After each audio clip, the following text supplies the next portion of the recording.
Those are beautiful. Memphis, Tennessee. I am Gabe Kuhn, producing the program. Go Tigers 247 writer. Brian Dacus. Brian, how are you? Oh, I'm great. It's hump day, so. It is hump day. It's a great day. Hump day, great day. And my partner does pre and post for the Ole Miss Football Radio Network. He is Brett Stats of Norsworthy. Brett, how are you? I'm well, Gabe. Good afternoon to y'all. What a beautiful day. And we've got 3 or 4 more days of this. This is great. Did y'all have a good Mardi Gras celebration day yesterday, or did y'all just sort of take it easy? I did. Threw up on myself in Nice. celebration How of about it. Just I always that's how love roll. I always love the timing of, Mardi Gras. You have Fat Tuesday, and then you have Ash Wednesday. Everybody gets It's tanked. kind of all synced up in there. Everybody gets tanked up, and then they can't eat the next day. That's something. Yeah, had to give up That's something. tough. That's Atone. Yeah. Try to get a little absolution out there. We all need a little, don't we? Yeah, yeah. Have you ever been to a Mardi Gras celebration? Never have. Never been to New Orleans or anything like that? No, my best friend lives in New Orleans, and he loves it. I'm telling you, he about as much as any reason he moved there is how much he loves the live music scene, Mardi Gras, and the temperate weather. And he moved there later in life. He was around 40 or so, moved there around 1999, 2000. He just loves it. But no, I mean, they even quit swinging at me trying to get me down there. Even when I drink, I didn't want to be a part of that. Right. And then after I quit drinking, Yeah, I just didn't think that was my place. Yeah, not much of a chance there. Not. Although I've got a good friend that has been. He's probably been off the chronic about 15 years now, and he goes every year, and he's not drinking for any reason, but he goes and he has fun. He has a good time with it. Understood. Now, and I say that I've said this many times about New Orleans. Here's my It is my favorite thing to do now, not drinking. I feel that I did drinking because I can really enjoy it. Is it fun? But with Mardi Gras in particular, is it fun being around all those tanked up people when you're not drinking? All those people stumbling around, throwing up on themselves. The night just ends early. I say, have fun, boys. See y'all tomorrow. And I head in about 9:45 or 10. That's what I did at the Sugar Bowl. I mean, my crew was going hard. Right. New Year's Eve, I stayed out till about 12:45. That bunch was going hard, and I said, I'll see y'all tomorrow on game day. Mardi Gras celebration in St. Louis isn't too bad either. That's a pretty good one. Very underrated. And I think our very own Peter Edmiston went up there. I've been one there a year times. and was telling me all about it. Very underrated, the St. Louis Mardi Gras scene. Drink a hurricane or 4, walk up and down, look at the arch. Good, it's fun. It's fun. Yeah, it's Gabe, real. Did you ever go to Fair St. Louis? The difference is, yes, I did go to Fair St. Louis, but the big difference is in St. Louis, it's freezing. It's freezing this time of year there. So it's just it's perfect perfect in New Orleans. Yeah. Perfect in Mobile, perfect in Tampa. Exactly. St. Pete, that's the big Mardi Gras celebrants. You're getting windburn in St. Louis with how cold it is. There. I could get windburned today. I could get sunburned today. I mean, I was out picking up limbs and thought I might get sunburned today. Yeah, I have pretty fair skin too. So I get the quick So sunburn. Does Fair St. Louis still exist? Because I've hit it a couple times on baseball trips and really enjoyed. It's different. It's not what it once was. It's not at the Arch, is it? Exactly. It's not what it once was. They used to have the air show and everything else down there. Don't have that as much anymore. They moved it to Forest Park, and I don't even know if they call it Fair St. Louis anymore. But it's the same idea. It's the same idea, but it's in Forest Park over the summer. All right, y'all tell me, if you laid the 7.5 on NCA&T in the 10:30 game this morning in the Big South Championship over Radford. I'm sorry, what did you say? Re-say it again, because I watched this whole game. Go for it. North Carolina you'll know A&T then. -7. You'll know then. All right, go to Gabe then. Go to Gabe first then. If you laid the 7.5 on NCA&T over Radford, are you a winner or are you paying the man? I didn't play it. I guess I'm a winner. I'm gonna say I'm a winner. I didn't even check. You lose by half point. Great game. Vegas. Went to overtime. That's Vegas for you. But I don't think that was the spread. I think the spread was pick 'em. It was when I picked it. It was -2 for A&T. Oh, I've been told by someone. What are we talking about? I don't But have it was to take it was a -7. pick 'em at first. I don't have to take a -7. So I was just they having a got little there. fun They with got points. there. Points. They got there. I was told that the old guard book in Lawrence, Kansas, his name was Bob the Book, and anything that was pick 'em, like from Vegas, he would say -2, take either side. What? If it was pick 'em, he'd say -2. Oh, whichever that's, side you no. want, -2, take 'em. I'm not betting with that guy. That's not fair in any way, shape, right? I mean, no. Well, you could take +2. Yeah. Wait, what? You said You it's could take the plus. if it's It was 2 points either side. 2 points take either side. You could take +2. Oh, okay. I thought you're saying you have to take -2 for either team if you want them to win. That would not be fair. I would not bet with that. No, it man. wouldn't. Yeah, Big South Championship rolling on as we speak. UNC Asheville up 7 over Charleston Southern. I've seen Charleston Southern this year in person. Did you have action on that, Brett? None. I've got no action. I've got none. I had the over. I saw Charleston Southern in Oxford this year. You said UNC Asheville? Up 7. Remember what I remember UNC Asheville for remember the big man, Kenny George, that they brought in every once in a while, 7'7". Oh yeah. Yeah. Oh yeah. Sad story though. big Sad man. story though. I think he had a disease where he had to get his foot amputated. I know that's a very sobering thought, very early. Well, that's I know the thing I with bring up extremely tall people. Yeah. That usually happens. I remember him fondly, and then give you a sad story right after that. But I remember him pretty. But circulatory issues do really go with bigs. Yeah, there's no question about it. First out of our show is brought to you by Lexus of Memphis. We have a lot to get to today as far as guests are concerned. 3:30, bring on Alex Kuhn from KGYM and Cedar Rapids. Talk some Big Ten and talk some NFL, too, ahead of the Combine. Combine sort of kicked off yesterday with pressers and measurements. We will not have anything fun, though, until March 3rd when QBs, tight ends, and wide receivers work out. So we'll get to see Calvin Austin III.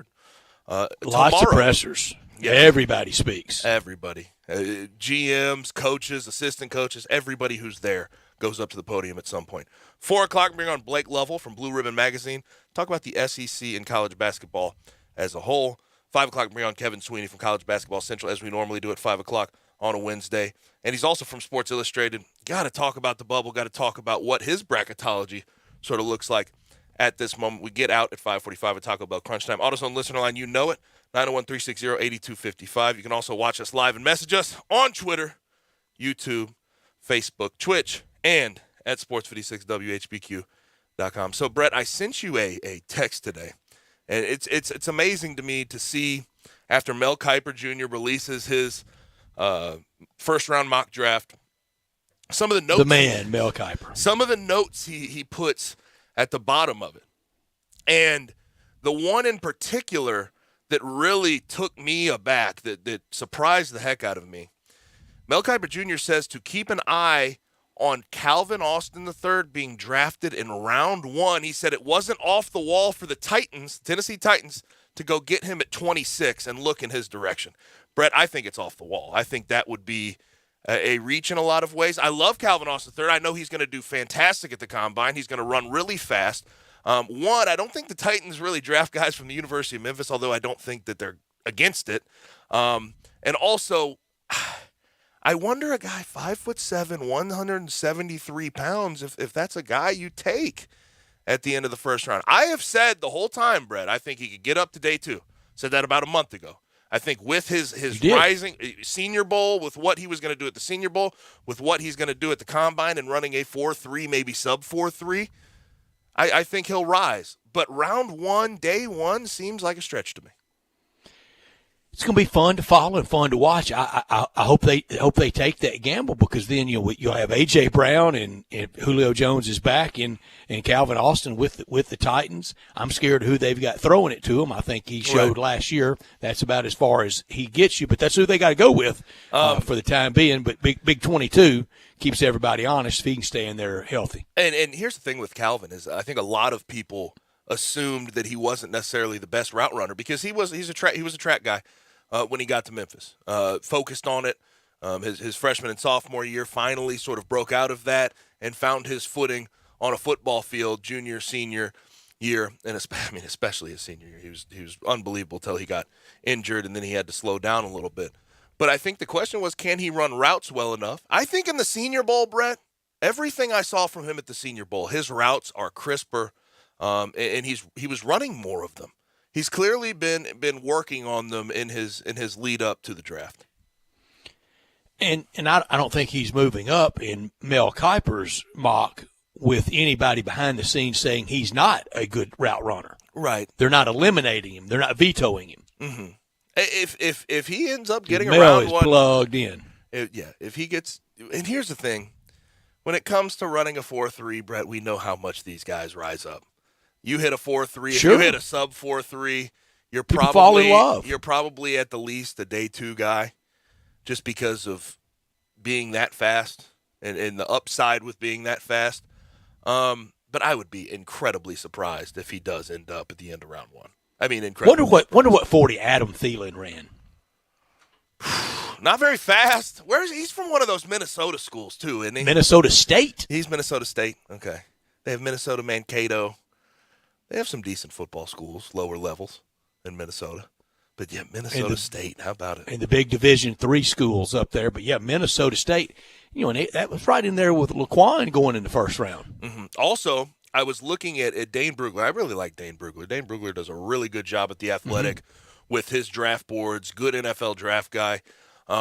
He listed his center prospects. Dylan Parham came in at number 2 behind Tyler Linderbaum. And Tyler Linderbaum, for those who don't know, will be a top 20 pick. This is one of the best prospects, in my opinion, in the draft. When you talk about position value, the value he will give you as a starting center in the NFL is unreal.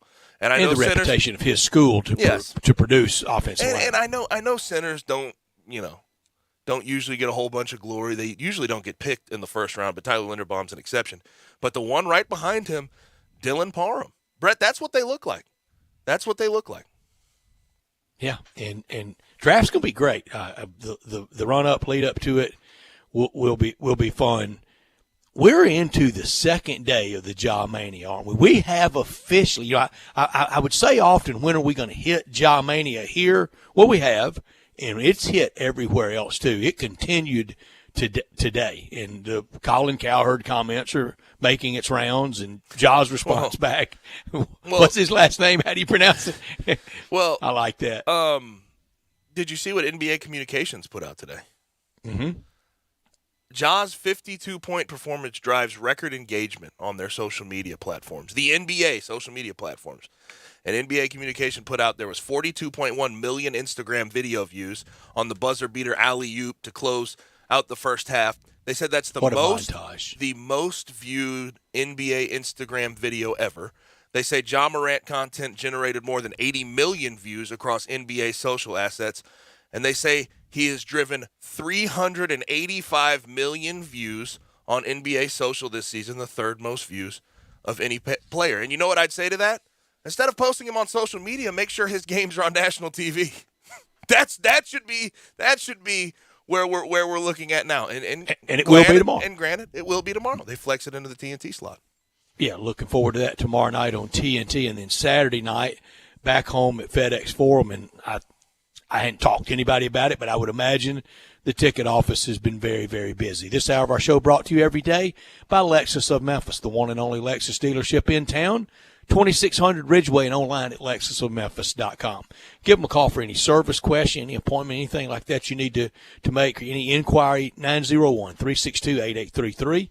Great offers on all 2022 models and always special leasing options. Driving luxury and confidence, knowing that every new Lexus comes with complimentary first and second maintenance services. Stop by today at Lexus of Memphis at 2600 Ridgeway and put yourself in the driver's seat of the all-new 2022 flagship LS500. You'll be looking and you'll be driving in style. When you purchase a Lexus, you get top-of-the-line engineering and design, and they make for the luxury driving experience. 901-362-8833, online at lexusofmemphis.com. Experience amazing at Lexus of Memphis. Top story of the day. That has to do with the Grizzlies. Even though they had an off night last night, they're within a half game of the Warriors. Warriors are 43-19, Grizzlies 43-20. But the Warriors lost to the Timberwolves last night, and the Timberwolves sort of ran away with that one. And you look at what's coming up for both teams, the Grizzlies and the Warriors. Warriors 2-6 in their last 8, and their next 3 at Mavericks, who have been playing well, at the Lakers, which not great, but at the Lakers still tough, and then at the Nuggets. Grizz next 3 at the Celtics. That's a tough game, but then they have versus Magic at Rockets. That 2 spot, Brett, is up for grabs. It's right there for the taking for the Grizzlies, and not to mention later in the year, Grizzlies have one more game against the Warriors. If they can win that and gain a game on the Warriors in that situation, Grizzlies are on their way to the 2 spot. That game's setting up to be the big one of the regular season. Monday night, the next time the Grizzlies will play on a Monday night, March 28th against Golden State. I'm right there with you on Top Story. Everyone still a Twitter, still agog, still almost aghast, almost with the aplomb that Ja Morant had on the Monday night game. That's all the A words I can come up with. And his team also, the Grizzlies are getting that national notice that we all so wanted, so desired. Wonder when it would come. When would the sport commentary really gush over the Memphis Grizzlies? Well, there it is. And now the Grizzlies, 1 game back in the all-important loss column. Grizzlies in Boston tomorrow night, while the Warriors tomorrow night, they will be in Dallas at the close of business tomorrow night. Flat foot tie. Well, the Grizzlies would have the tiebreaker. The Grizzlies would be listed as the number 2 team at the end of business tomorrow night if the Grizzlies win on the famed parquet, and Golden State if they lose at American Airlines Arena to the Mavericks. How about this season? Grizzlies going to win the Southwest Division. Mm-hmm. And I'm serious when I ask you. I'm not trying to be a wise guy. Do you hang a Southwest Division champion banner? Does anyone? Of course you do. Yeah, sure. Why not? But why? I didn't mean it like that. I really didn't. And I hate to be this guy too. Does anyone pay attention to the divisions? Really? No, not not at all. You pay attention to the conference because that's what actually matters in the end of the day. But I'm all for hanging a banner. Brett, awful missed opportunity to put a J in front of all those A words. Jagas, Japlom. You missed out. What are you doing? It's your Twitter. Come on, man. But yeah, those stats from NBA communication. It's sort of I feel vindicated yesterday saying he's the best show in basketball right now. He's the best show in the NBA. People are infatuated with Ja Morant. It's very clear. Not top story of the day. Also, I know the Grizzlies play against a good team in the Celtics who are rolling, who won last night. But Jaylen Brown rolled his ankle last night. I don't know if he will be participating in the home game against the Grizzlies, and that could help the Grizzlies. That really could help the Grizzlies. My not top story of the day. It has to do with sort of the continued fallout of the MLB lockout. And I don't know if you saw the picture yesterday, Brett, but before Rob Manfred went into one of his meetings, the AP caught a picture of him practicing his golf swing. Did you see it? Practicing his golf swing. I also noticed he did not play in the Seminole member pro this week. I saw those scores. His presser was embarrassing. He's practicing his golf swing. He's smiling at the presser and laughing, too, by the way. He was. They're having a grand old time with this league that's failing right now. And yet, it's all good. Mike Trout comes out on Twitter today, and we know Mike Trout, one of the best players in the MLB, never really gotten the playoff push, never been in that situation, but always an all-star, one of the best we've seen. And he doesn't talk much at all. The MLB has tried to We don't know him. Yeah, the MLB has tried to push him out there to be sort of the face, but it's not his style. It's not what he does. But he goes out on Twitter and he says, I want to play, I love our game, but I know we need to get this CBA right. Instead of bargaining in good faith, the MLB locked us out. Instead of negotiating a fair deal, Rob canceled games. Players stand together for our game, for our fans, and for every player who comes after us. We owe it to the next generation. If I'm the owners, I would unlock, I would end the lockout, and then see if they really would play or if they'd go on strike. It's frustrating. It's very frustrating, Brian. My not top story, and I would recommend to everyone to read and to see the feature on ESPN by Wright Thompson about Mike Krzyzewski, the long goodbye to Coach K. It really begins. One regular season game remains. Of course, it's against North Carolina. Of course, it's at Cameron Indoor. Then the ACC tournament at Barclays in Brooklyn. And then where it ends and how does it end, we don't know in the NCAA tournament. I think they'll be seeded high enough and good enough for it not to be a first weekend casualty into the Sweet 16. CBS and Westwood and Turner and TBS and all that will love it. That'll be a good story. It's exactly how John Wooden went out in 1975, but he didn't announce his retirement until they actually got to the Final Four in San Diego that would be it, and he went out a winner. How Mike Krzyzewski ends it, I don't know. It could end up with one shining moment in New Orleans, but whenever it ends, and this time of year for winners and for the defeated, this is when the tears flow because the defeated, it's over. And for most, that's the end of, if your eligibility's up, that's the end of basketball. You're not going anywhere else. And even for the winner, often happy tears. It seems like the final year of Coach K's career has to end at least in a Final Four. That's what it feels like. I don't know about that Duke team, though. They've been a little bit inconsistent. Their best player is a very young guy, a very good young player. I like him. I don't love him. I love Paolo. I love Paolo. But the rest of the team, I just like. I understand that too. I think he's the most NBA ready right now. I think he makes an impact next year. Is he kind of the Cade Cunningham of this year, really, in a lot of ways? I think the draft's sort of loaded. Like similar, very, very similar style of player too. A do-it-all type of guy. Cade probably had more ball handling ability. Yeah, Paolo's more of a post guy. Yeah, but Paolo's got a jumper. No, yeah, he definitely does. And he can put it on the ground a little bit. I want this at the AutoZone text line, 901-360-8255. Get in the zone at AutoZone. Hit us up at the text line with this. Unless, of course, it's against your team, the Tigers, or if you're a fan of some Arkansas, if you're a fan of Tennessee, I know you wouldn't then. But if it's not against your team and Coach K got to the finals, even if you disliked him through his career, would you pull for him that night?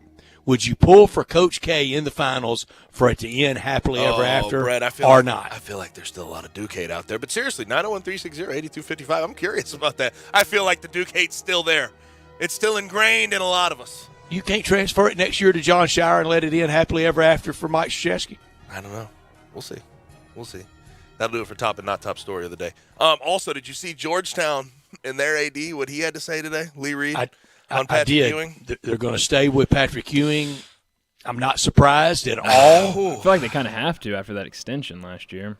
Yeah. Where are they this time next year? You go 6-23 next year. 22. It's ugly. 0-17 in the Big East. The last game they won this season was December 15 against Howard. They haven't won since December 15th. But this statement that Lee Reed put out, in this ever-evolving landscape of college athletics, we are committed to Coach Ewing. That's their business. That's okay. I know there's an extension. I know that happened. That takes me aback, though. It does. And I know he's a legend there, and they want to That's give a him good every word. They want to give they want to give him every opportunity. But damn, 6-22 and 0-17 in the Big East. Not good. And nobody at the games. Nobody. To be fair, I guess the only way to go is up, right? From there. Well, I mean, you could be 0-32 next year. 0-17 in Big East. You can't get worse then, right? Oh, I mean, if you lose every non-conference game, I guess that'd have to be worse. But yeah, you're right. It'd be hard to go down. When we talk Mount Rushmore, there's four figures at Mount Rushmore. At Georgetown, it's a Mount two more. It's Big John and Patrick Ewing. Yeah. There's nobody else on that mountain. Mm-hmm. Yeah. And by the way, real quick for our USC fan in the room. Look, Arizona's a great team. I think they're going to make a big run. USC did not have a great game last night. Hey, man, at home. Oh, no, I know. Arizona's a great team. When they're hitting those shots. I hate to say it, Arizona. See those November predictions, man. We don't forget anything, do we? Oh, okay. Hey, Brian, we might have to go back to those November predictions. Arizona is just on a different level. I'm not saying they aren't. Team. I just said they're a great team. I'm not saying they're on a different level. You're pulling up the November ones. Let's look at who you put in the Final Four. Hey, relax. Arizona's had some notable NCAA tournament ugly exits. Oh, yeah. And Tommy they trust, does he have one? My other three were fun. I don't even remember. I had Memphis, though, so there's that. I wasn't going to call that out. Go Tigers, but, you know. I have Brad had right here. Come on. Gabe had Texas, UCLA, Kansas, and Memphis. I had Gonzaga, UCLA, Purdue, Although and Memphis. Kansas got upset last night, too. They did. Brian had Gonzaga, UCLA, Duke, and USC. I still love my top four. You don't mind a happy inning in New Orleans? I don't mind at all. I love Coach K. Let's go ahead and get to a break. When we come back, we bring on Alex Coon from KGYM Radio in Cedar Rapids. Also, I'm related to the guy. So let's bring him on when we come back. Sports 56 98.5. You have opinions? The knowledge that I have matters. We want to hear them. Call or text us on the AutoZone listener line at 360-8255. That's the AutoZone listener line at 901-360-8255. Get in the zone, AutoZone. Get in the game, Mid-South. Coach Colin and Coach Hunter here from DeSoto Auto Sales. We're maniacs for all this madness. But if we're going to catch all these games, we need your help. So we cooked up a 3-point plan to help you rebound from your old ride. 1. Pick any nicer, newer car on the lot. 2. Pass us your old ride. 3. Will come in with the assist. And give you up to $3,000 more than Kelley Blue Book value. Based on the price of the car you pick. So if your old rod makes you feel second string, it's time for a rebound. Because you could get up to $3,000 more than it's worth. Worried about fouls on your credit report? Our For the People credit approval process is a slam dunk. But hurry. This deal's done at the buzzer. I'm Colin. And I'm Hunter, and we're your dealers. For the people. See all the cars at DeSotoAutoSales.com. That's DeSotoAutoSales.com. Credit requires bank approval. Vehicle purchase price determines actual trade allowance. Negative equity may be refinanced. Kelley Blue Book is a registered trademark of the Kelley Blue Book Company Incorporated, which is not affiliated with DeSoto Auto Sales. Offer absolutely ends March 31st, 2022. Yes, it's still winter. Yes, it's still cold outside. But Family Leisure wants you to start thinking towards spring and maybe even summer. So Family Leisure's pool and patio sale is happening right now. Come to Family Leisure to get started on your outdoor living space. Yes, I know it's cold and dreary outside, but this is the perfect time to think ahead. Pools are in stock and ready to go. Brand new 2022 patio furniture is hitting the floor each and every day. In-stock hot tubs are ready for delivery. You can get fantastic deals on play gyms, trampolines, grills, and outdoor kitchens. I know you are already looking forward to spring and summer, and so does Family Leisure. But if you sit on the couch too long, the best deals will be gone. So don't wait until it's too late. Stop thinking about spring and summer. Start planning for it. The pool and patio sale is in season right now. Family Leisure, 2120 Whitten Road. That's Whitten at I-40, where family and fun all come together. Hi, I'm Flo from Progressive. Being a baseball fanatic like me can be stressful. It's not all sports points and touchdowns. So Progressive is going to help you take your mind off your team for a moment.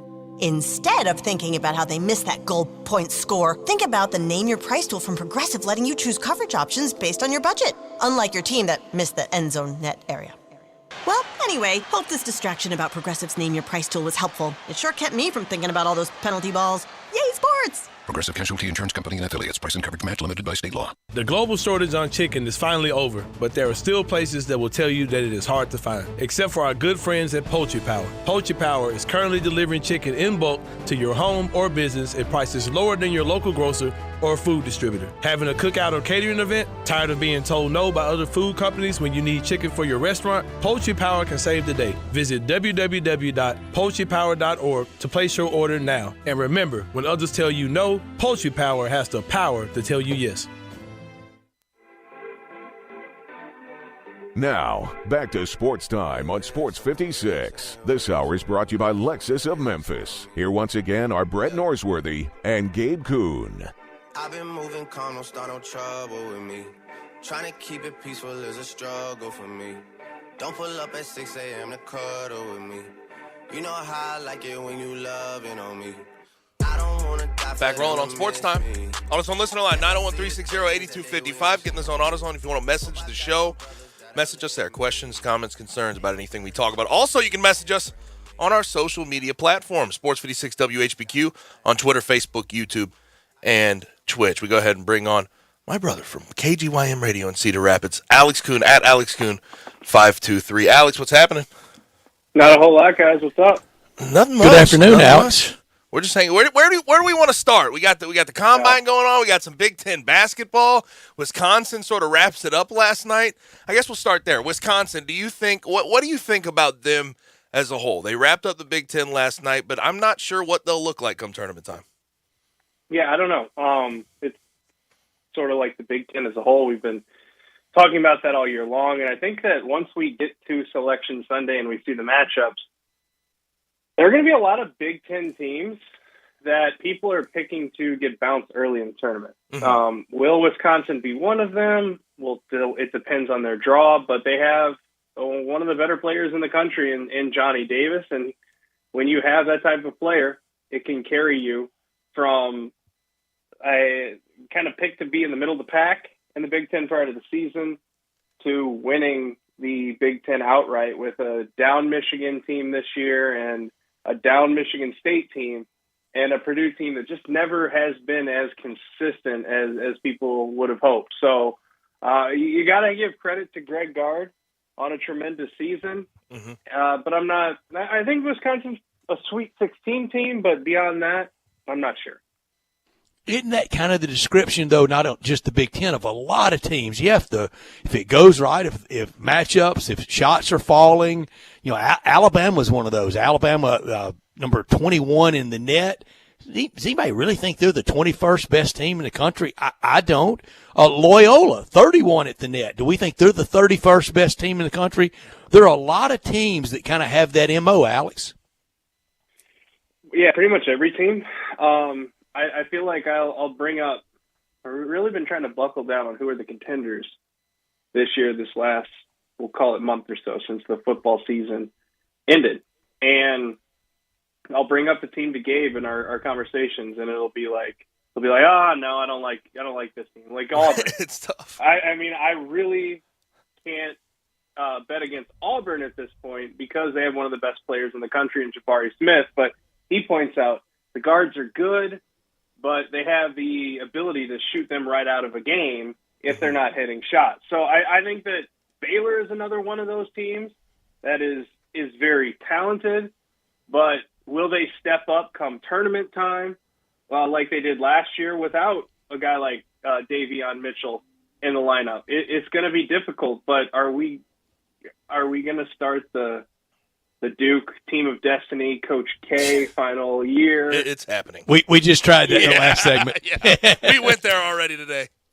Yeah, I think a lot of people are going to be moving that direction. Uh-huh. Yeah, that Wright Thompson piece was really well done. What about Arizona? What about a team like Arizona, guys? Let me pose that to you.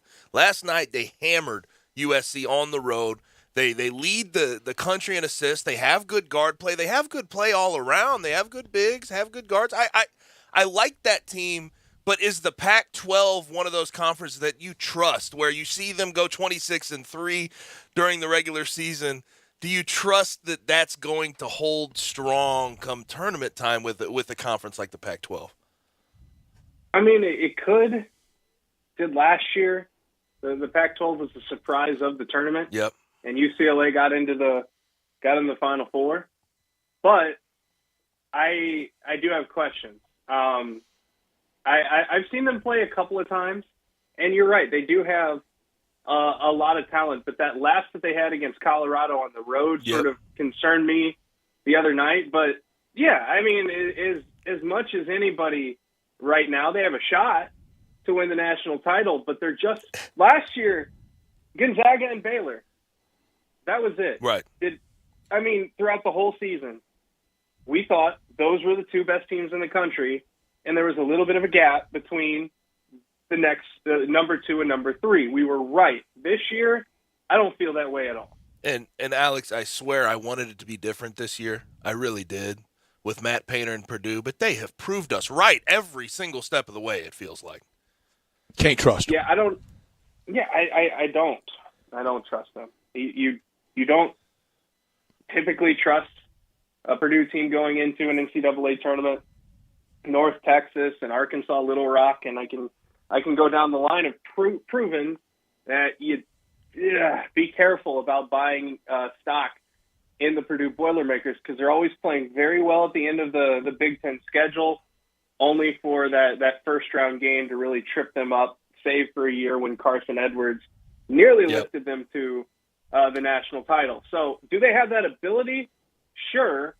But right now, you're looking at a team that a 7 seed or a 6 seed will be looking at saying, we can beat these guys because they may come out and only score 57 points on us and we can get hot and beat them. So Matt Painter's got to figure out this balance of who his dudes are going to be come the NCAA tournament, because if they don't figure that out and they keep going with this formula of trying to feed all the mouths that are there, they have a lot of depth.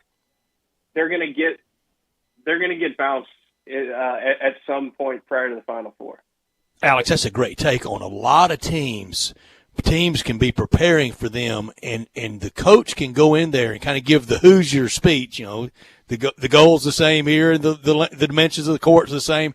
Don't look at that seed, and don't look at KU. Don't look at Kentucky. Don't look at Arizona. I mean, you can go down 14 or 15 teams, and a lot of teams can be that top 14 or 15 teams, and a lot of other teams can be thinking, we don't need the miracle. We don't need the Villanova torrid shooting from the 85 finals. Right. We don't need UMBC's kind of a magic run against UVA that year. We can just play ball and beat this team.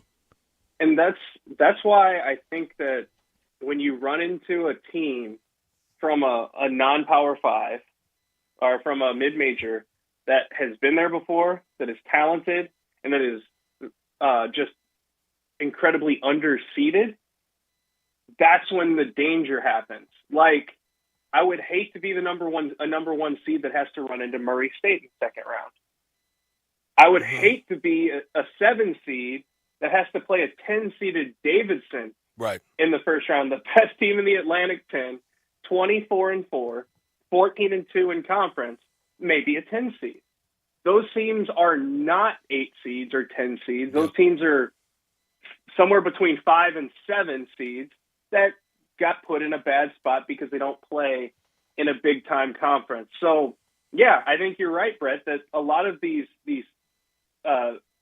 group of 5 programs or mid-major programs like Loyola, like Murray State, like Belmont, like Davidson. St. Mary's. St. Mary's, especially St. Mary's has been there before. Yeah.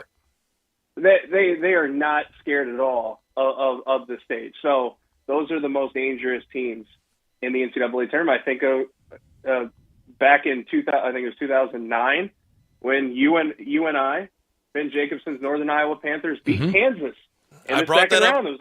I brought that up last week, Al. Literally a perfect example of a 9 seed that wasn't a 9 seed. They were probably a 5 or 6, but some unlucky 1 seed got a team that knew what they were doing in the second round. Yeah, speaking of Northern Iowa, before we get to some NFL talk, Missouri Valley Conference Tournament kicks off tomorrow. I'm hype about that. I always enjoy that, and we went to it growing up all the time.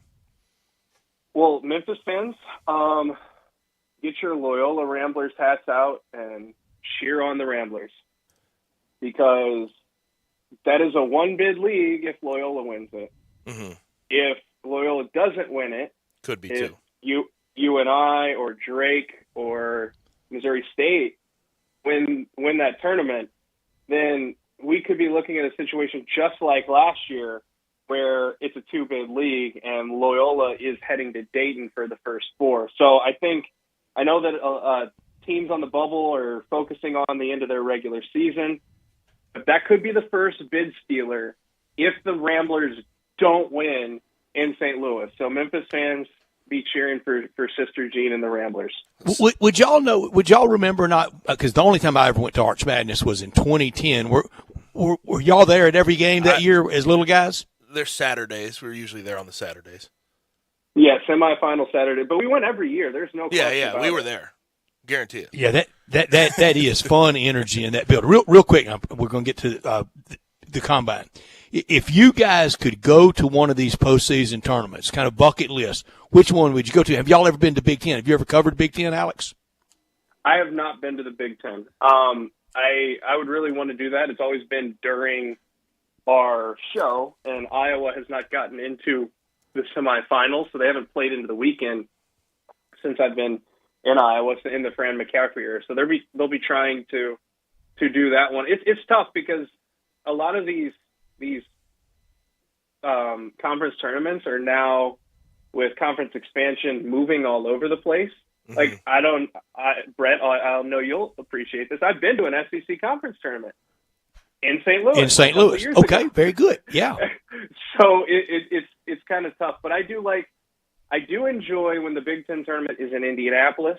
I know it's been in Washington D.C. and Chicago, and Chicago's not a bad spot, but the Big Ten, there's nothing quite like the Big Ten tournament in Indianapolis at the field house downtown. The site's almost the most important to me. I want to go to I've never been to ACC. I don't want to do that, but I want to do it on Tobacco Road. I don't want to go to DC. I don't want to go to Barclays. I don't want to go to the Garden even. I want to go to Greensboro. Or I want to go at the home of the ACC. I don't want to go to it in Atlanta. The old Big East would have been a really good one. Oh, yeah. The old Big East would, because you'd see a good fight too. The Big East now they came out throwing. Putting up the Dukes. The Big East now would be solid, though, in MSG still. I mean, that would be solid, but the old Big East would have been unreal. Even the last few years of the Big East, where it was a big conference, so the games were starting on Tuesday in New York, I bet it's really a shame that had to end, because that would definitely be the one I would pick if it were still around. Yeah, that's it. Yeah, that's the Garden. Hit Penn Station and every group of fans be in there. The Pac-12 and hanging out at the sports book after might not be a bad opportunity either. Yeah, I think there are like 4 tournaments in Vegas over the next 2 weeks. You could just plop down in Vegas and injure yourself and go to a lot of basketball. So the West Coast Conference is this week, then the Mountain West and Pac-12 next week, and then So I think Big West is out there too, isn't it? The Big West. So 4 tournaments. How about in Las Vegas? How about remember when we were wondering if when all these sports leagues were really trying to distance themselves from all that? No longer. Wasn't that silly? Wasn't that a silly chapter? No more. Yes, it was. All right. NFL Combine coming up. First workout will be tomorrow. They've just done sort of pressers and everything. And I opened the show on this. I'm curious your take. You watch a lot of Memphis football. You keep up with it. Calvin Austin III.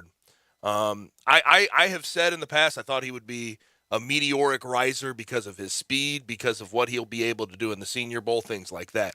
But Mel Kiper Jr. in his first-round mock draft says in his notes under the first round, keep an eye on Calvin Austin III in round 1. He said it wasn't off the wall for the Titans at 26 to look in his direction. Is that fair or foul to you? I mean, I don't know. I would love to see him go first round. I want to put it that way. I would love to see that. It's just it's incredible, and it's a testament to his work ethic. It's a testament to the program and how the view from the NFL scouts has changed over the years. That a guy at Memphis, a receiver who's not 6'2", 215 pounds. I get that he's really fast, and he's really good. But this has been sort of this culmination of now the NFL knows what type of player they're getting from Memphis and what type of skill player they're getting from Memphis. So it's incredible. But I could see a team that think about what receivers now in the new age of the NFL are. They're fast and they get yards after the catch, and they're versatile. And there's no question. Yep. Yeah, that's Tyreek Hill, Deebo Samuel, Jamar Chase, Jalen Waddle. They're all over the NFL. I could see a team falling in love with that speed, the production, and the obvious growth in his game Yep. over the years, which tells you that he's worked at it a lot. Yes, and even in the Senior Bowl, Al, I saw him run routes that I never saw him run at Memphis. At Memphis, it was deep post, it was some comebacks here and there, or it was a 9 route. He was just running deep. But I saw him run some pivots. I saw him run a whole bunch of different things at that Senior Bowl that may have made him sort of rise. And listen, when it comes to running a 4.3, Alex, nowadays, you rise 3, 4, maybe 5 rounds if you can run 4.3 sub 4.3. I have said the whole time I think Calvin Austin could be a day 2 guy with his rise, but day 1 just seemed like a stretch. Yeah, and that's what I was saying when you asked day 1. I'm like, well, I had not heard that yet. Right. Does it surprise me? No. Did I expect it? No. But if you were to ask me where would you think he'd be drafted based on what he did the Senior Bowl, based on what he's going to run at the Combine, I would say 2nd or 3rd round at this point. Yep. So it's not that big of a stretch. And then real quick, we're up against the break, but Dylan Parham, I said also off the top of the show, he's what they look like when it comes to centers. I saw him today in Dame Brugler's center rankings, his interior line rankings. He was 2, right behind Tyler Linderbaum there at Iowa. Yeah, and that's another guy who has really risen up the ranks. And I think that, Gabe, you can appreciate that it's one thing for a Memphis skill player to get recognized by the NFL. What is the one thing, and I know that you still carry this chip on your shoulder. The whole line has not gotten the looks. They don't get looks, and I feel like it's not just a Memphis thing, it's a group of 5 thing. Where scouts say, the group of 5, they're just not like that in the trenches. Yep. They just don't have those types of athletes and players in the trenches. It's different in the SEC and the Big Ten. Well, that may be true, but when you have a player like Dylan Parham, it doesn't matter, and I'm glad that they're finally seeing that. Dustin Woodard got drafted a couple of years ago, and now it looks like Dylan Parham will get drafted as well. Yeah, they say that pass-heavy AAC against those JUCO D linemen isn't enough. That's sort of the thought. It really is the thought when it comes to group of 5, and in the AAC in particular when it comes to O-linemen. But hopefully that changes relatively soon. But Alex, appreciate it, man. Yep. Talk to you guys next week. Thank you, Alex. Follow Alex at AlexCoon523, and he is on the air from 4 to 6 every afternoon on KGYM Radio on the Todd Brommelkamp Show with Alex Coon. We got to go ahead and get to a break. When we come back, we'll wrap up our number 1. Stay with us. Peter Edmiston and Anthony Sane bring you Sports 56 Grind Time. Brought to you by Poultry Power. Weekdays from 1 to 3 on Sports 56 and 98.5 FM.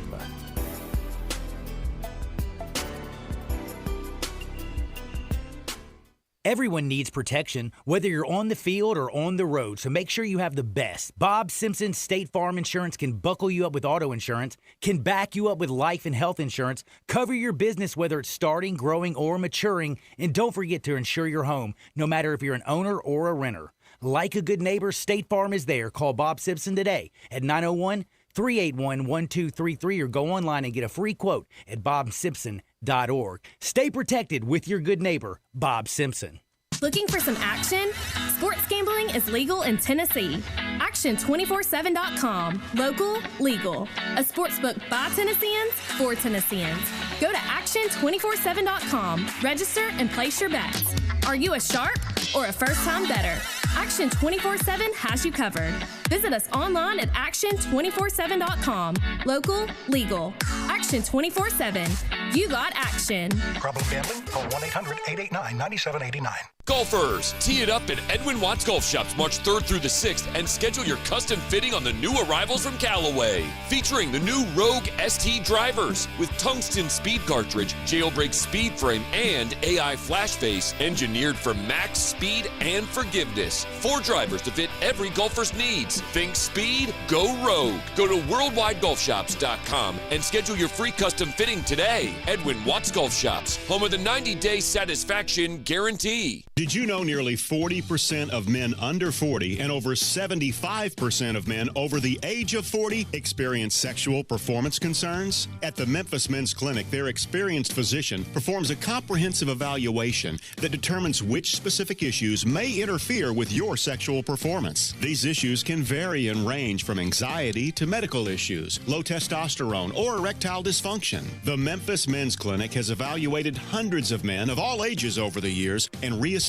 a normal sexual life. The Memphis Men's Clinic will work aggressively to resolve issues and allow you to restore your sexual health and overall well-being. That's the Memphis way. If you're 20 years old or 90 years old, come and get cared for the Memphis way. Treatment that's based on your specific needs after a professional clinical evaluation by their experienced board-certified physician. Call the Memphis Men's Clinic today at 901-443-0475 or visit memphismensclinic.com. If you need glass replaced, there's only one name you need to know: Binswanger Glass, the largest full-service glass company in the U.S. They've been an industry leader for over 145 years. For all your residential, commercial, or auto glass needs, Binswanger Glass is the name you need to know. 24-hour emergency service for all commercial customers, plus a nationwide warranty on all professionally installed glass. Visit Binswanger Glass in Midtown at 340 South Hollywood, across from the Liberty Bowl. Visit binswingerglass.com. Binswanger Glass.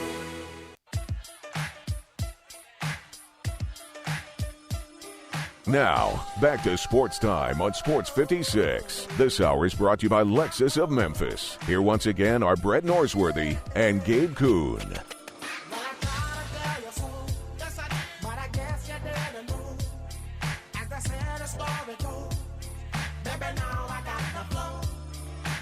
So, Brett posed a question earlier in the hour about Coach K. It was about, unless he's playing your team, would you pull for him to go out well with a national championship in his final year? And we have a couple of texts here. One from Tim. Tim says, I used to be a fan of Coach K, but haven't been in a while. He's a great coach, but I feel like he's a bit of a phony. I don't think that any coach has the right to choose their successor. If there is a coach, I'll say this, Tim. I'm not going to tell you you're wrong. That's an opinion of yours. But if there's any coach that has a right to choose a successor, that's probably the guy. That's probably the one I would look at and say, yeah, you can decide where this program goes after you leave. You know, I'm trying to remember. It was a long time ago, almost 50 years.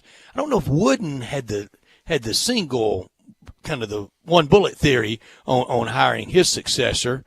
I know a lot of people thought it would be Denny Crum, who had played for and then later was an assistant coach for Wooden, but he had already started establishing himself at Louisville. So he didn't, and Louisville was in that Final Four at John Wooden's final weekend of coaching.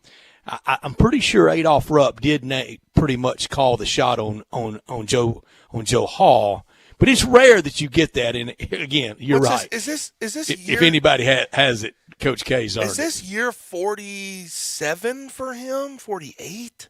No, not that long. Hired in 83. No, not for Duke. I mean, he coached. In the coaching business. Yeah, in the coaching business. Yeah. Well, you count the Army years at West Point. So that would have been 47 or 48. I think in that neighborhood. Yeah. So enough. If you coach that long. You get to. I mean, he played point guard for Bobby Knight when he was 20, and Knight was a young head coach at 24. And you've won the tournament as much as he has. You get to call some shots. Can you imagine what a lunatic Bobby Knight was at 24? Whew. You got to be a real chapped person to be that mean at 24, though. Also. There's some coaches he's been mean a while. I've never understood. Like I've had coaches in the past who come through the University of Memphis, 34 years old, and act like they're 65 and have been through everything in their life, and they're just so mean at all. Can you times. imagine Saban at Toledo though? Man, don't you know that was some rugged stuff? Angry people with energy. It's scary. It's scary at times. Well, they're motivated. All right, I'm going to answer the question. No, I wouldn't be, and especially if it's against Mark Few or Texas Tech, any first-time winner, I definitely wouldn't be for Mike Krzyzewski on that Monday night in New Orleans. I would not be. I'm probably would not be. And also him getting there this year, that's going to be. I think his team has some flaws. Are they capable? Sure, most of his teams have been capable of making it to the Final Four and into a national championship. But this year is going to be tough. Here's the good one. Who you for? Coach K or Cal in the finals? Stop. Who would you pull for? I might lean Coach K on that one. I know I would. I know I would. Coach K would probably get my vote there. Brad texts in. He says, Arkansas fans thought it was an honor to play Duke practically on their home court in Charlotte for the national title in '94. Great point, and defeat them. And I remember that night well, and it was a great night with the Scotty Thurman shot that brought rain, and Arkansas able to win that national championship in Charlotte against mighty Duke. Mm-hmm. I mean they had already won it twice. They'd won it back-to-back years, 91 and 92, and then that was in 94. They got knocked out in 93, I think, in Chicago by Jason Kidd and Cal. Keep text rolling in, 901-360-8255, the Autos on Listen Line, or on our social media, Sports56 WHBQ, on Twitter, Facebook, YouTube, and Twitch. Ole Miss, Brett, it's just been a really tough year. And I thought they showed some fight last night against Kentucky. They did. On Kentucky's home They just floor. don't have near enough. They just don't. Oscar Tshiebwe, I think, is going to run away with Player of the Year at this point, isn't he? 18 and 15 last night, just rolling out of bed. It's too easy for him. He runs the floor. It was easy so for well. Kentucky all year at home, 18-0. Yeah, but do we think Oscar Tshiebwe is going to run away with it? I know he's the prohibitive favorite at this moment in the books. For national or SEC player of the year? National player of the year. I think he's got some competition in the SEC and with guys. SEC, I think it's about a lock. It's about a lock. Over the Auburn duo? Yes. Yeah. I think it's about a lock. I mean, averaging a double-double and doing it every great night. player on a bad or not very good team in SEC is Iverson Molinar. Oh, yeah, he's very, very good. And bright spot for Ole Miss, Matthew Morrell has stepped up a little bit this year. And last night, 25 points. He's had some 30-point outings this year, upped his points per game to about 11. Still some inconsistencies, but he's looked better, Brett. Yes, you just wonder if he's back next year, and that's with everyone. What will these rosters look like? That's what it is in college athletics in general these days. But that'll do it for hour number one. Hour number two, we're going to go college basketball heavy. Blake Lovell will start it off from Blue Ribbon Magazine on the SEC. Coming up next.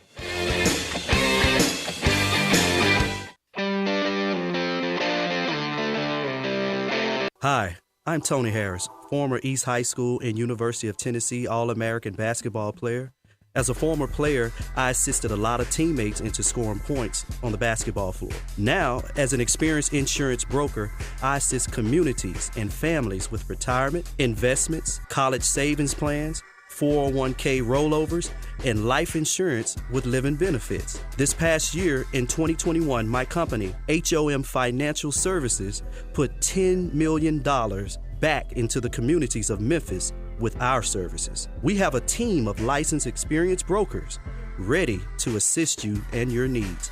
Contact me today at 901-501-9343. Again, that's 901-501-9343 at HOM Financial Services. Let me, Tony Harris, assist you today.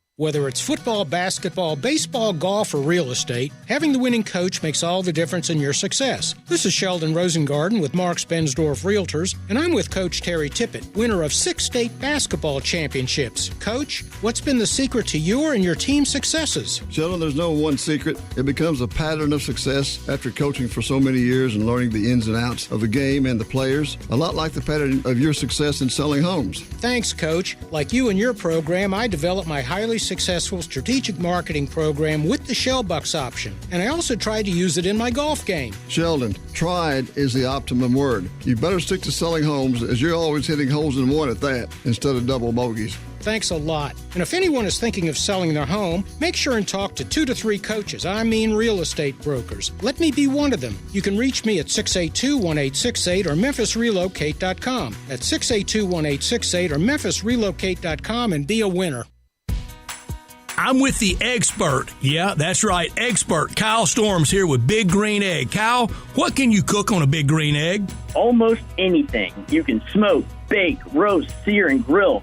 some of the best barbecue, desserts, and pizzas I've ever eaten have been cooked on a Big Green Egg. I have to be honest. The last grill I had fell apart on me. I had to throw it away. What kind of warranty comes with a Big Green Egg? This will truly be the last grill you have to buy.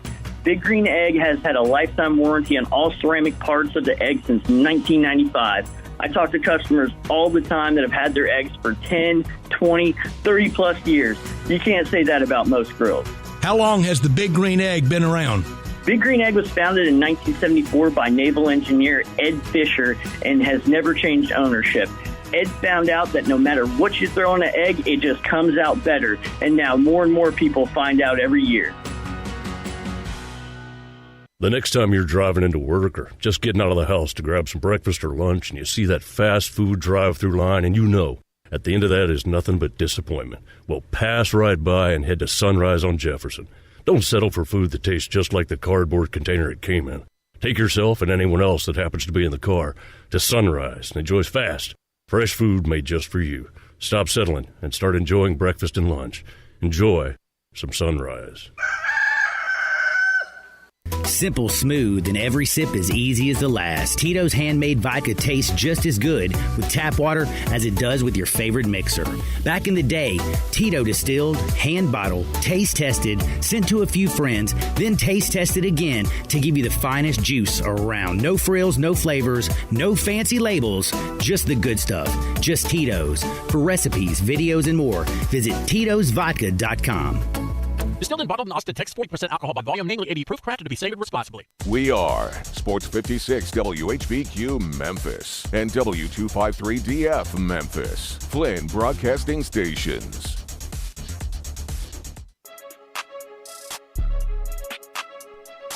Now, back to Sports Time on Sports 56. This hour is brought to you by the Big Green Egg. Here once again are Brett Norsworthy and Gabe Kuhn. Back rolling on Sports Time on Sports 56 with Gabe and Stats. Title and presenting sponsor for hour number 2 is our good friends at the Big Green Egg. But now it is time to bring on our good friend from Blue Ribbon Magazine on the SEC and college basketball as a whole, Blake Lovell, at the Blake Lovell on Twitter. How are you, Blake? Doing well, guys. Good to talk to you as always.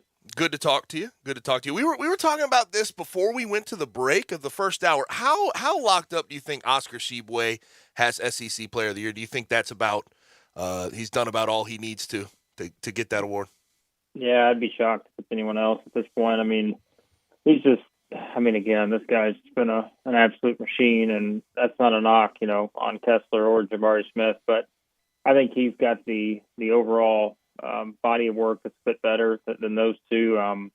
It's really take your pick. I've said before, these top 3 players, and honestly at this point I'd put J.D. Note in there too. The top 4 players in the league are just, I know we probably say this every year, but I don't know, like these top 4 are just remarkable. And then, you can take your pick on the number 5 player, whether that's Scottie Pippen or Tari Eason or Iverson Molinar or any of these other guys.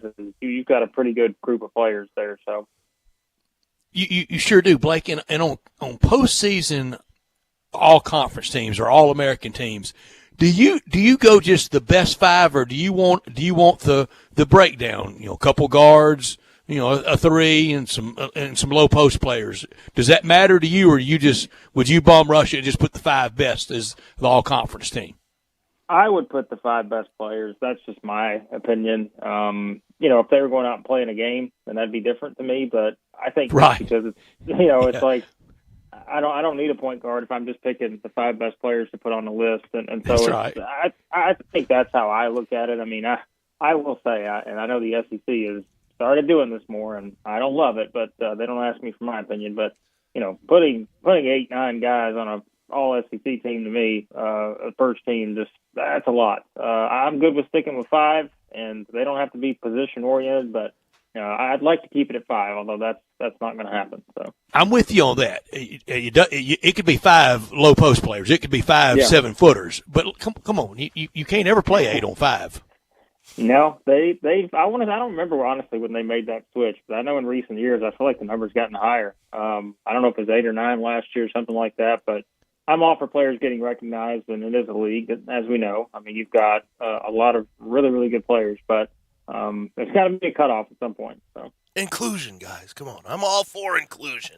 But yeah, I am too. But where does the number stop? And what they would tell you is, well, we don't want to leave anybody out. Well, you're leaving out. If you have 8, you're leaving out 9. Yeah. Listen, this is the same problem I have with the SEC and other conferences do this too. Recognizing a co-regular season champion. I don't need a co-regular season champion. I want to know through all the tiebreakers who is the regular season champion. Give me the number one team. And I think they did this. Was that? Gosh, guys, was that a couple years ago where Auburn and Tennessee were the co-champions, and yet one of the teams beat the other one? And it's like, well, how are they the co-champions? If they played in the regular season and that team beat that I'd one. never wear that ring if that was me. I would never dare put that on because I would know. Yeah, I think Auburn beat Tennessee. I think that's what I remember. And I'm like, wait a second. Even though they I think, were awarded the number one seed in the tournament, they still shared a regular season title. I'm like, well, that doesn't make any sense to me. Which, hey, looking at Saturday, we could have a lot of different scenarios in the SEC on that. So come on, Brett. If it was a snazzy ring, you'd throw it on. You would throw it on for big events. Don't give me. Come on. I would not. Ring. I have rings for all of my lost bowl games in Memphis. It doesn't mean I wear them, but I have them, and they're good looking. They look great. Yeah, but you played in that. You participated in it. We played to win the game, don't we, Brett? Yeah, we do. So Blake, I've sort of been curious about this. I know a lot of people think it's going to be 6 teams out of the SEC: Auburn, Kentucky, Tennessee, Arkansas, Alabama, and then LSU. Is there any chance for a Florida or a South Carolina to make a late push and get in? Well, there is now after Florida won that game last night. Barely. That's one where Vanderbilt's up. I couldn't believe Scottie Pippen missed that free throw. Yeah, I know. It's one of those things you hate to see because he's such a good player. And, Florida's down 5 with 40-something seconds left last night, and somehow they win that game. I still don't know how they did it. But I still think Florida's got a pretty nice shot. I'd even, quite honestly, put it in, I don't want to say 50%, but I think it's 45% or so right now of them getting in if they beat Kentucky, and that's the big if, right? Like I think if they beat Kentucky on Saturday, I think they would probably be the last team in or somewhere in that range going into the SEC tournament. Now, of course, we always say this. That's where if you're Florida, and let's say that is the setup, you are rooting for the absolute toughest bracket possible because you want to avoid any bad losses. And I think that's where they need to be at. Again, it all comes down. If you don't beat Kentucky, then I think they've got to beat at least 2 NCAA tournament teams in the SEC tournament to get in. Beyond that, Mississippi State, I know this is going to sound surprising, but I think they're closer than people think. And if they beat Auburn tonight, I think they start to get some discussion around them because their resume is not terrible. It's just their issue is they can't win on the road. And they just don't have enough great wins on their resume at this point. So that could change if they beat Auburn tonight. South Carolina, I don't see it unless, again, we're playing what ifs here. But if they go beat Auburn on Saturday on the road, then maybe. But I don't think South Carolina has a good enough resume. And in that order, I think Florida, Mississippi State, South Carolina is where it would stand right now. After this year, as far as the eye can see, into the 2037, the SEC tournament will be in Nashville. That's where it should be, and Nashville has earned that. It's a big enough but yet intimate enough arena. It's not like going to the Georgia Dome or the Superdome. They tried that, and it worked for a little while, but after this Tampa thing's over. So I'm thinking this might not be as big a Big Blue Nation crowd in Tampa as we know it would be in Nashville. And we talk about teams that need to make resume building runs. Only 2 can get to the finals on Sunday. I think everybody that needs to build that resume should at least try to be in that final on Sunday to really be impressing that committee and stay in front of that committee. When that committee has the bank of TVs on, oh, look at there, Mississippi State still playing. Oh, Florida's in the SEC finals today. Yeah, I think that's something that people often forget, and fair or unfair, and I know they've been criticized for it, but it'll never be publicly admitted, but the committee has a lot of their work done before, they get to that point. But like you just said, if there's a team that's out there like a Florida or Mississippi State or someone like that, the only way you're going to get them to sort of start to change their mind or just, maybe look at you a little bit differently is if you're in front of them. And that's a great point, Brett, because it's like, if not, you're only going to be what they see on paper. And so the more you're able, and we've talked to some of the people that have talked to a lot of committee members and understand kind of how the process works. And it is one of those things where going into, like, let's say that SEC quarterfinal, there's a lot of things that are set in stone. And that's where, like we've seen before, and not just the SEC, but other conferences, if someone makes a run to the tournament final that's already in the tournament safely, their seeding doesn't change all that much because, for the most part, the committee's probably already got their mind set up on where they want them to go, and moving them around would probably cause a lot of changes that would be more of a headache than anything. But if you're a team that's on the bubble, that's where the importance of just being there playing, even if you just get that extra game, right? Like we've seen before, that just one extra game can be the difference for some of these teams. And so, yeah, that's going to be the setup we're going to have next week, like we said, not just in the SEC, but other conferences as well. Of those 6 teams, I think a lot of people have sort of penciled into the tournament. 5 of them, I think most people are resigned to the fact they could make a possible run. They're all ranked. They look solid. Even Alabama, even though they're streaky at times, they've been up and down. But LSU has been a team no one discusses. What do you think about them in a tournament setting? I know that they started off strong, and the back half of the schedule's been ugly. But do they have enough to win a couple games in the tournament? Yeah, the thing with LSU is that there's just not a good offensive team. But something I've pointed out is when you look at the games they played against the best offensive teams in the SEC, they've kind of, I don't want to say shut those teams down because they've lost some of those games. But, I mean, guys, we got to realize this team hasn't given up. What's the number? I want to say, they haven't given up more than 77 points this season, I think. I think that's right. I think that's the number now. They gave it up to TCU, of all people. TCU, yeah, right. And then South Carolina, I think, scored 76, 77, something like that last week. But, I mean, that's what we got to remember about this team. They're still one of the probably 5 best defensive teams in the country.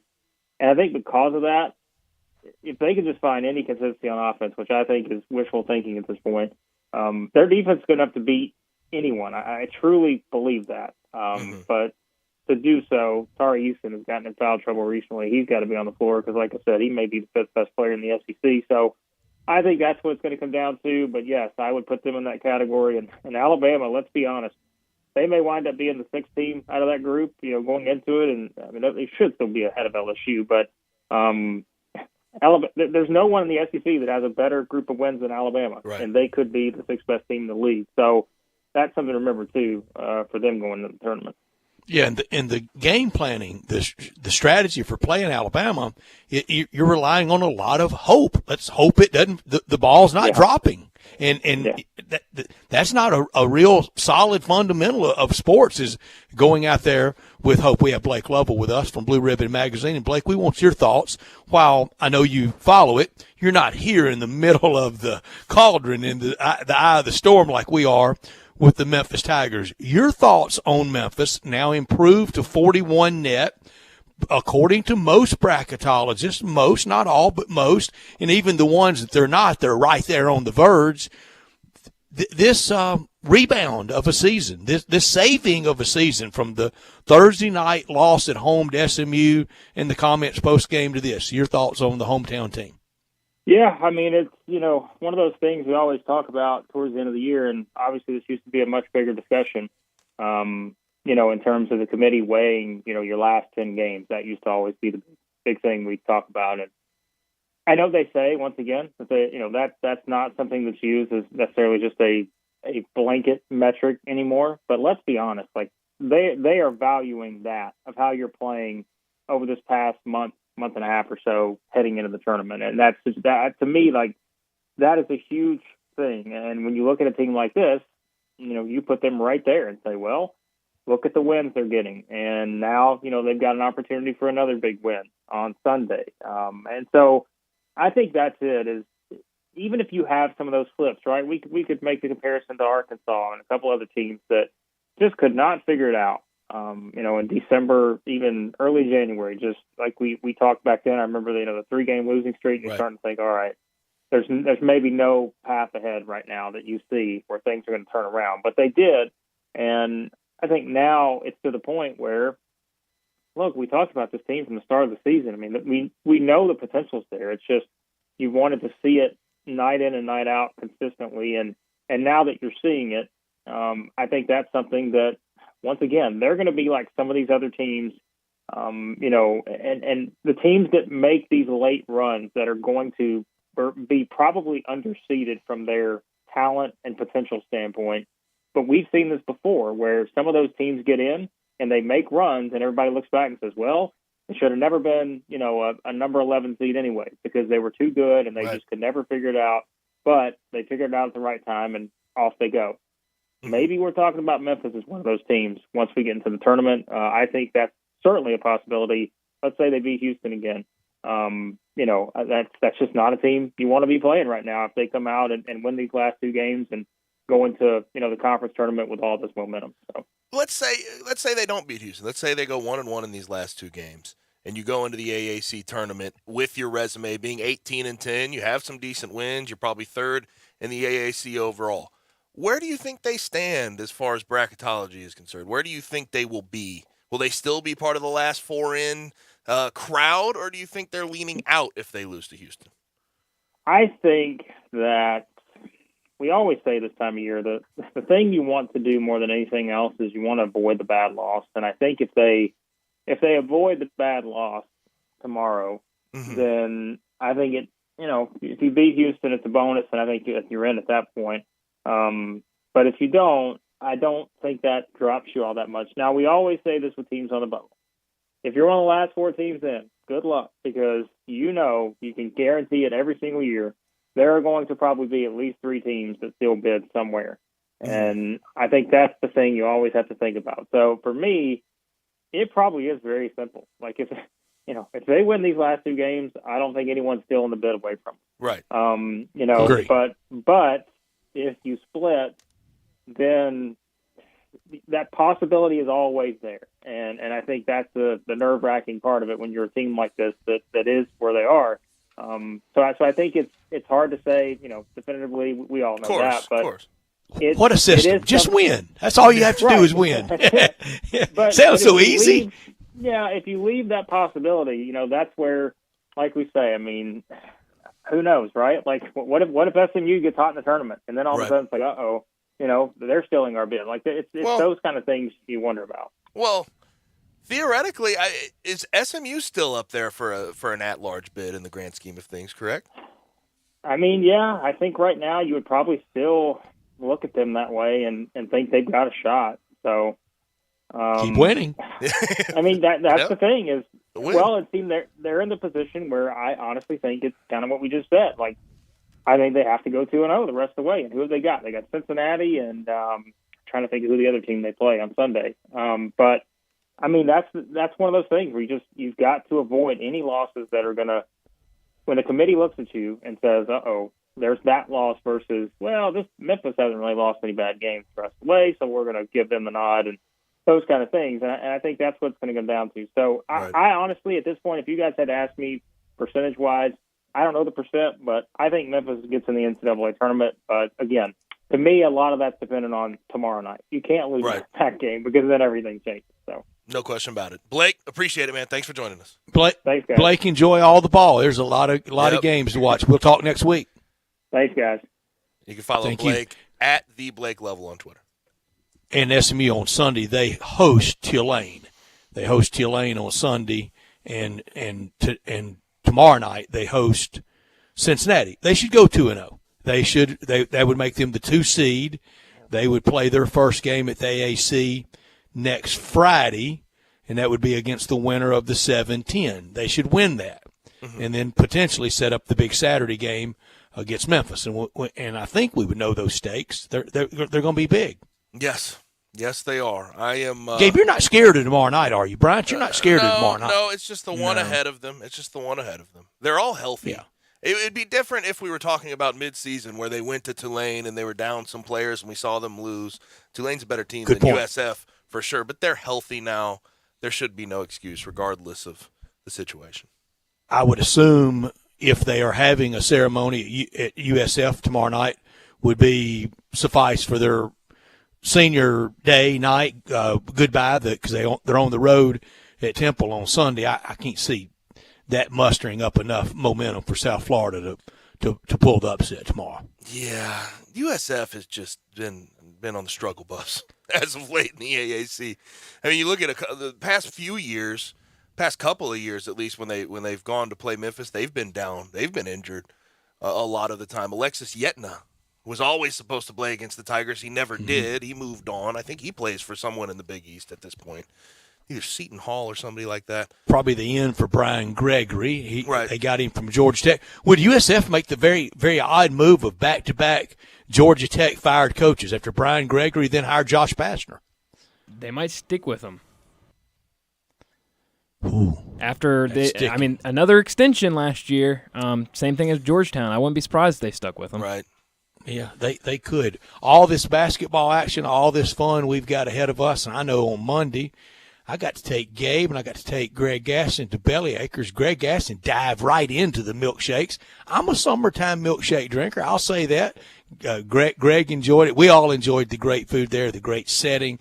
Bellyacres motto, city-fied, farm fresh, and they've accomplished it. The goal is simple: provide a fun, unique farm-to-table experience for the entire family, and it's been nailed. 2 great locations now, at Regalia at 6130 Poplar and in Overton Square at 2102 Trimble Place.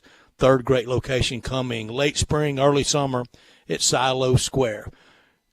Signature burgers made from 100% grass-fed beef, sandwiches, salads, best milkshakes anywhere. Greg can attest the burgers like the Dare You, like I had, or the Double Dare You, the melt in your mouth. You must try the Voodoo Moo Moo. Also good, the quality brand the Bellyacres team, they've developed using grass-fed beef with creative homemade toppings in a fun farm setting right here in the city. And those fries, so good. The goal at Bellyacres to become even more sustainable as they grow. And they are growing this year. Late spring, early summer at Silo Square, now in Overton Square and in Regalia. The very best quality available in Memphis. Burgers, shakes, and smiles at Bellyacres, and sports constantly on all across the restaurant, isn't it, Gabe? 100% in Bellyacres. Just everything they make is so good. So fantastic. And I'm usually a summertime milkshake guy, but hey, the weather's close enough. Up. I mean, today I'd probably enjoy one. Today I'll drink a milkshake at 22 degrees. There you go. Have we toasted today? We need to have a toast. Everybody toast. Have a toast. Yeah. There we go. Styrofoam cup. There it is. Get them high in there. There you go. Let's go ahead and get to a break. When we come back, we have some college basketball bracketology bubble to discuss. Sports 56 98.5. Be sure to follow us at Sports 56 WHBQ on Twitter, Facebook, and YouTube to watch live video of our shows. Stay up to date with station events and have chances to win prizes from Sports 56 and 98.5 FM. Brian Elder's Roofing Solutions. I'm Brian Elder. There are a lot of ways to ruin your roof. Probably none worse than ice and snow. Google the term ice dam, and you'll understand that standing snow and ice can destroy your home's interior. Call me, 867-0303. Damaged ceilings or interior? It's time to call Brian Elder Roofing, 867-0303. We're a platinum preferred contractor with Owens Corning, so we've been vetted and trained by the best. You've known the name for years. Call me before you call your insurance company. We won't try to sell you a new roof if you don't need one. We'll measure your roof from outer space. Call me, 867-0303 or BrianElderRoofing.com. Call 867-0303. Brian Elder's Roofing Solutions. Hi, folks. Bob Burkhammer for the Sunrise Truck Corral. Going to buy a truck? Sunrise has new trucks, used trucks, big trucks, little trucks, custom trucks, factory trucks, long bed trucks, short bed trucks, regular cab trucks, extended cab trucks, crew cab trucks, 4-cylinder trucks, 6-cylinder trucks, 8-cylinder trucks, 2-wheel drive trucks, 4-wheel drive trucks, all-wheel drive trucks, GMC trucks, Chevy trucks, Ford trucks, Dodge trucks, diesel trucks, SUVs, light-duty trucks, heavy-duty trucks, trucks for rich folks, trucks for poor folks, trucks for young folks, trucks for old folks. Want a truck? Go online to the Sunrise Truck Corral, the old Hummer building in Bartlett. Finding great candidates to hire can be like, well, trying to find a needle in a haystack, but not with ZipRecruiter. Its powerful technology actively finds and invites qualified candidates to apply to your job. So while other companies might deliver a lot of hay, ZipRecruiter finds you the needle in the haystack. See why 4 out of 5 employers who post a job on ZipRecruiter get a quality candidate within the first day. Try ZipRecruiter for free at ZipRecruiter.com/free. That's ZipRecruiter.com/free. Whether you have college experience or just a high school diploma and 2 years of work experience, apply today to become a Memphis police officer. To become the best in blue, you'll train at our nationally recognized academy, and you'll receive a $15,000 sign-on bonus and up to $10,000 relocation assistance. A new era in public safety starts with you. For more details and to apply, visit joinmpd.com.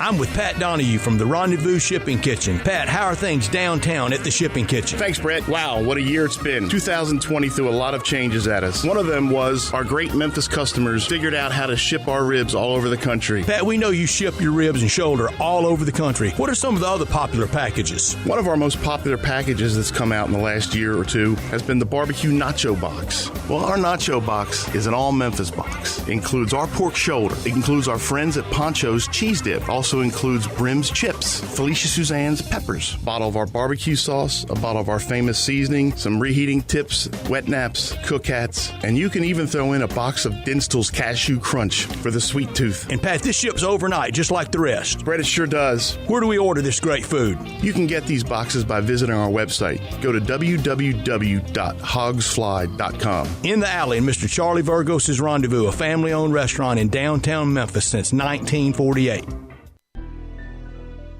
Now, back to Sports Time on Sports 56. This hour is brought to you by the Big Green Egg. Here once again are Brett Norsworthy and Gabe Kuhn. Last night in college basketball, I guess I'll start here with some gnarly upsets, just some bad ones. Kansas goes on the road to TCU. They lose. Kansas is slipping a little bit toward the end of the year. And the biggest issue last night, Christian Brown and Ochai Agbaji, I should say, both were terrible from the field. 4 for 17 for Agbaji, 4 for 11 from Brown. And if they can't get it going, that could be a team that's primed for an early exit, even though I think with their guard play, with who they have as far as their guards are concerned, I think they could make a run, but it's one of those things where if they start shooting like this, if they're not peaking at the end of the year, it could be ugly. Kansas, one of the gold-plated, they're a blue blood, right? No, 100%. Undeniable. Unquestioned. In modern times, they won it in 88 and 08. Mm-hmm. Hadn't won it since 08. Hadn't won it 14 tournaments this year. 2 times in 30 years. Here's the other thing I'll say about blue bloods when we have this conversation. I think Gonzaga's a blue blood at this point. Even though they haven't won it all, they're perpetually top 10, top 5 team in the country. You know they're going to be around. They're getting 5-star recruits year in, year out. Their coach has name recognition. Yeah, they haven't won it all, but I still would consider that type of team a blue blood. And Kansas, certainly they've won one in the relative recent past. In the 21st century, yes. Yeah, I'll give them that. But you know, after 88, and that was a miracle run with Danny Manning, you got to go back to Wilt Chamberlain. Right. I mean, that's a long time ago. And then Ohio State last night. Ohio State is that at one time in college basketball history was a blue blood, but they're not now. They've lost 2 in a row. 3 years since they won it last. And you fast forward to 2022, they've lost 2 in a row. At Maryland by 15, and they lost at home. At home to Nebraska last night. And that's a team. Rewind to 2021 in the tournament. Rewind to that. They lost to Oral Roberts in the first round. Ohio State has had the talent. Holtman there right now, their coach? Mm-hmm. I think he's done a good job in every regular season. He does a good job against Big Ten opponents for the most part. But they just don't seem to be a team these days that get over the hump in the tournament. And I like E.J. Liddell a lot, by the way. I like E.J. Liddell. Their guy, forward, can stretch out, hit a 3, rebounds really well. I like him, but I am predisposed to believe that Ohio State team, even though they've been a top 25 team just about all year, is going to be poised for an early exit as well. Alex Kuhn made a great point about the other team's fear factor of these big name brands. And I'm not doing this to take a shot at the Big Ten. I really am not. I don't think anybody's scared of the Big Ten. No. Again, the scariest team, I think, and I don't know how questioned it is. You can say Wisconsin all you want. Johnny Davis is the guy who can take over a game whenever he wants. I think pound for pound, the best explosive team out of the Big Ten is Purdue. But we know what to expect at tournament time with Matt Painter teams. We know. We get it. They lose. They lose early in a lot of ugly style. In a lot of ways. Was North Texas is the most recent one? North Texas is going to be right there this year. Yeah, they are. Right. I mean, they're at 39 net. Anybody in the SEC that has a coaching opening, I know you want to win that press conference and have all the bells and whistles. Make it easy on yourself and just hire Grant McCaslin.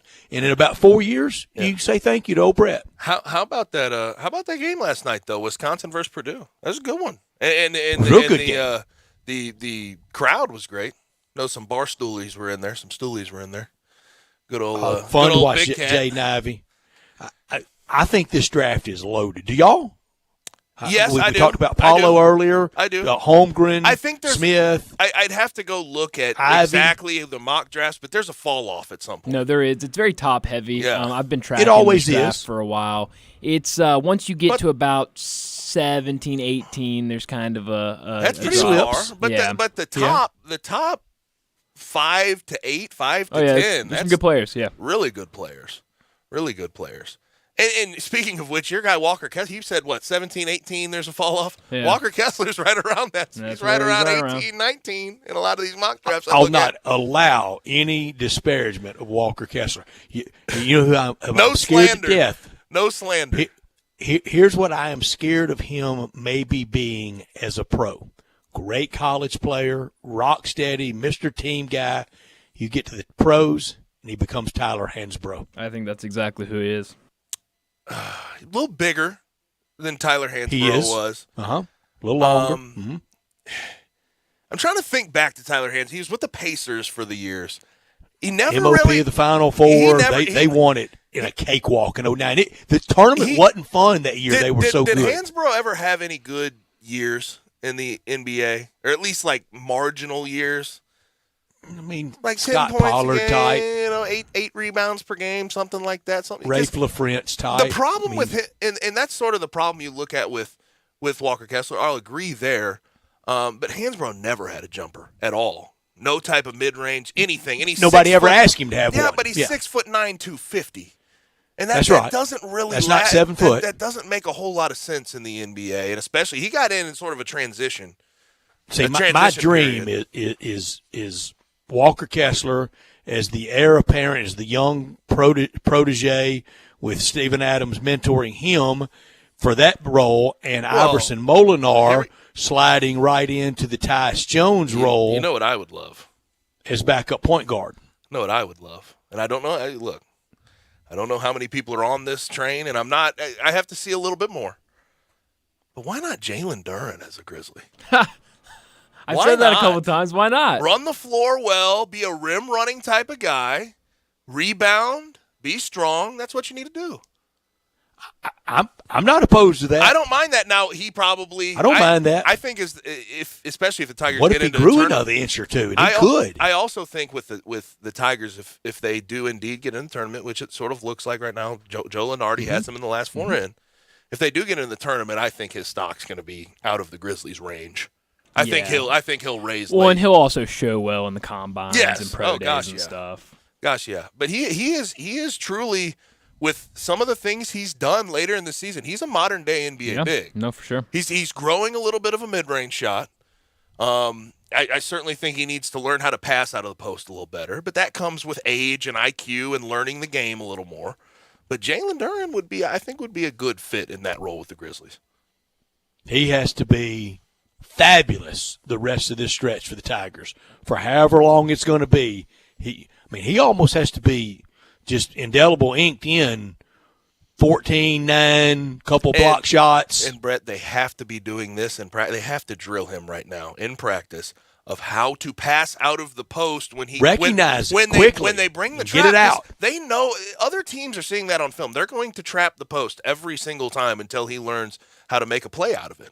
And then Nolly and Quinones have to make that other team pay. They have to burn them. I think more than anything, Lester can knock down shots here and there. I think he's more of a spot-up guy, though. I think that's been proven.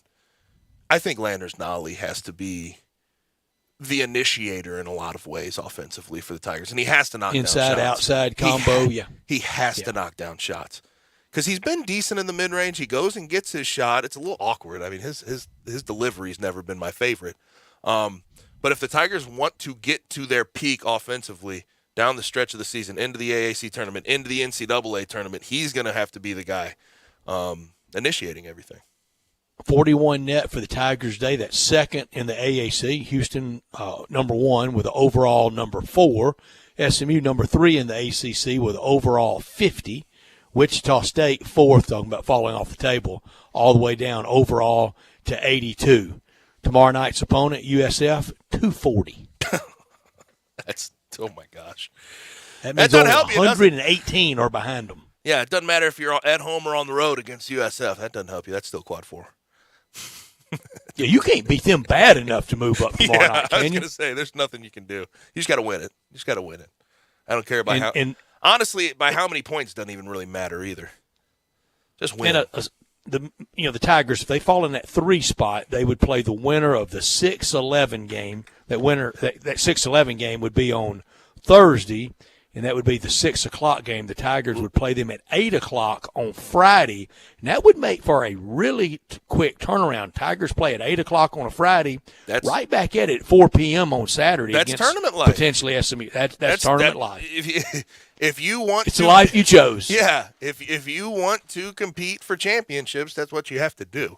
Bubble watch last night. There was a few games in there that were pretty important for bubble teams to keep an eye on. Dayton gets the W over Richmond. They're sort of in that next 4-out territory, according to Joe Lenardi. 53 net for Dayton. So Dayton, they could, I guess, potentially play themselves in, and Richmond's a decent win, but it's going to be tough for them in the A-10. I don't think the Tigers have rear flank trouble. If they keep winning, I don't think anybody's coming over from the rear flank. It's going to be tough. And even in that peer group, they're in good shape. It's unbelievable that the Tigers are in this shape on March 2nd. Well, I do, and luckily the ACC is down, so Virginia Tech, you don't really have to worry about them jumping you if you just keep winning. But the Oregons of the world, the Floridas of the world are the ones you need to keep an eye on, right? Maybe the BYUs of the world. VCU, are you that worried about them? Wake? No. Wake's 42. They're right behind them. And yeah, I've been. But they're in. I've been banging the St. Bonaventure drum. They lost. That's going to be really tough for them to make up any ground now. They needed that win against VCU. They were Mr. November. Michigan gets that win against Michigan State. Michigan is all but in a lot of ways, but I just don't think they're that good of a team. They're not great. They have one. I don't either. One really good piece in Hunter Dickinson, and then outside of that, I don't like them as a tournament team. That doesn't move the needle for me. It's a big team. It's an NBA walking through the airport big team, but their guards. That is a team that the Tigers guards, and there are a couple of Michigan-Memphis matchups out there in the bracketology world.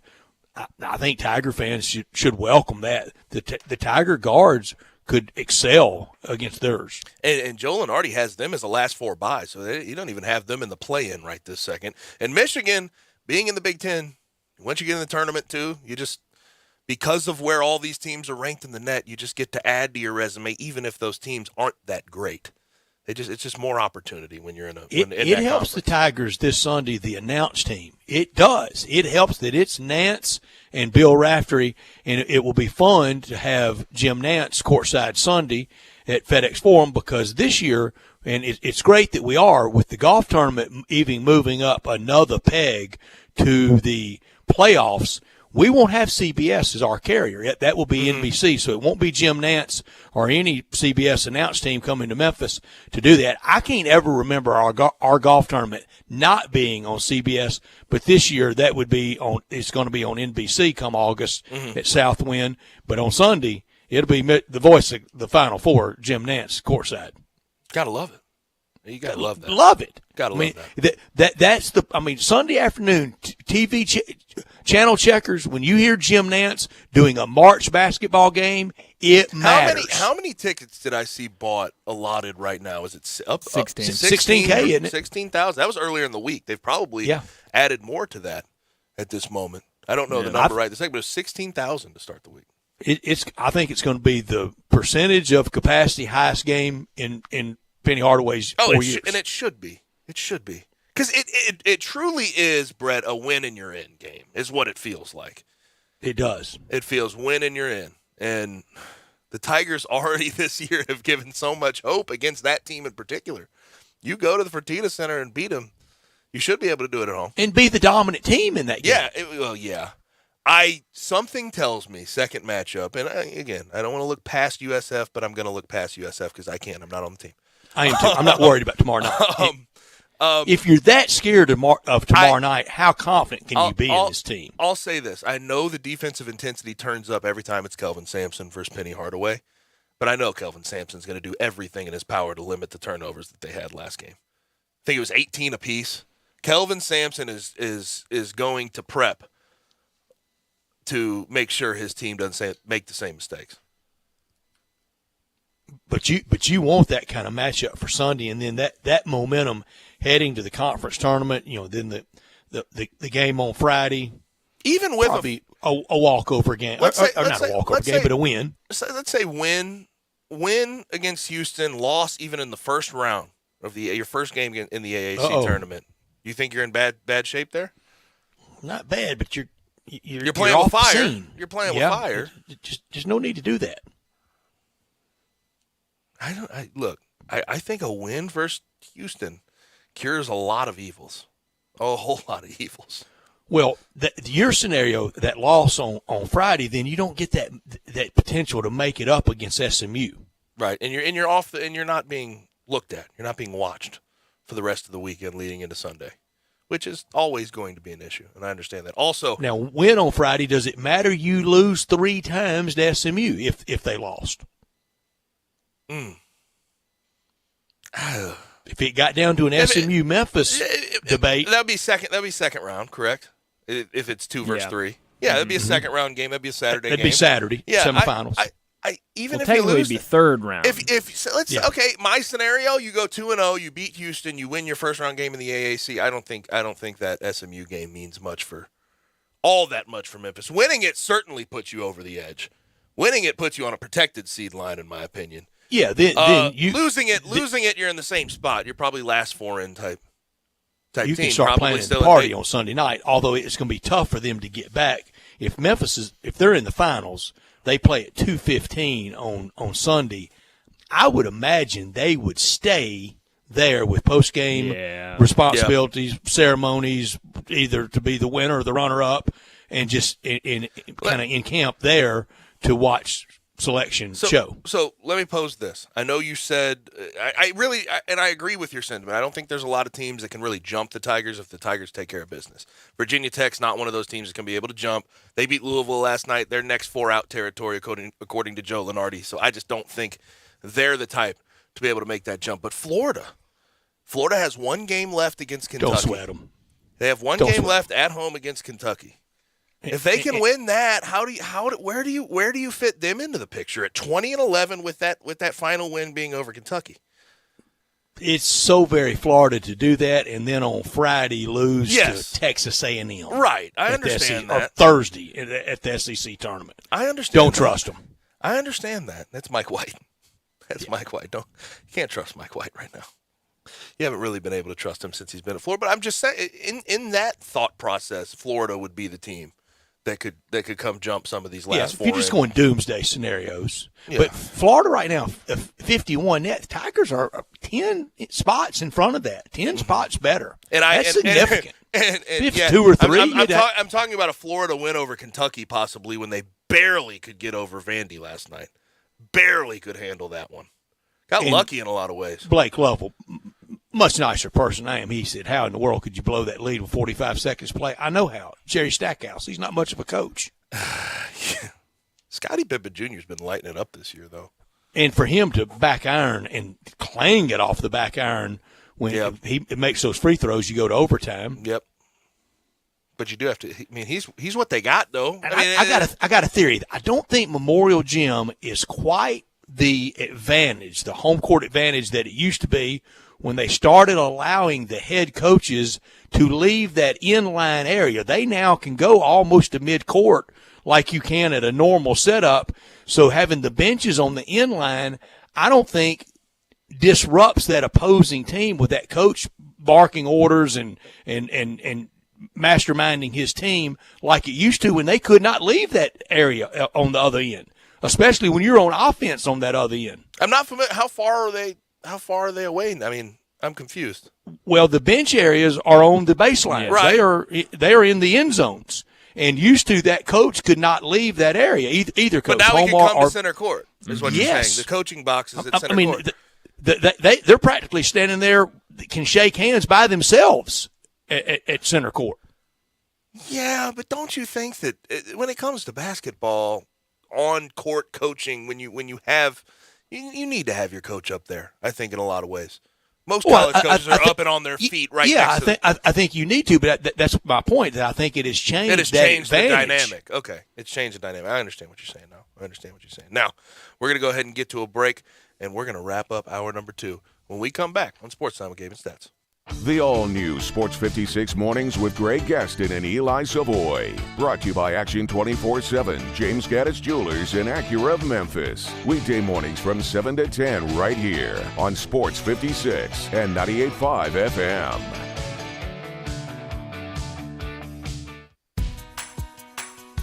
I'm here with Kyle Storms from Big Green Egg. Kyle, I hear people all the time say how they love their Big Green Egg, but what makes a Big Green Egg so great? Thanks, Stats.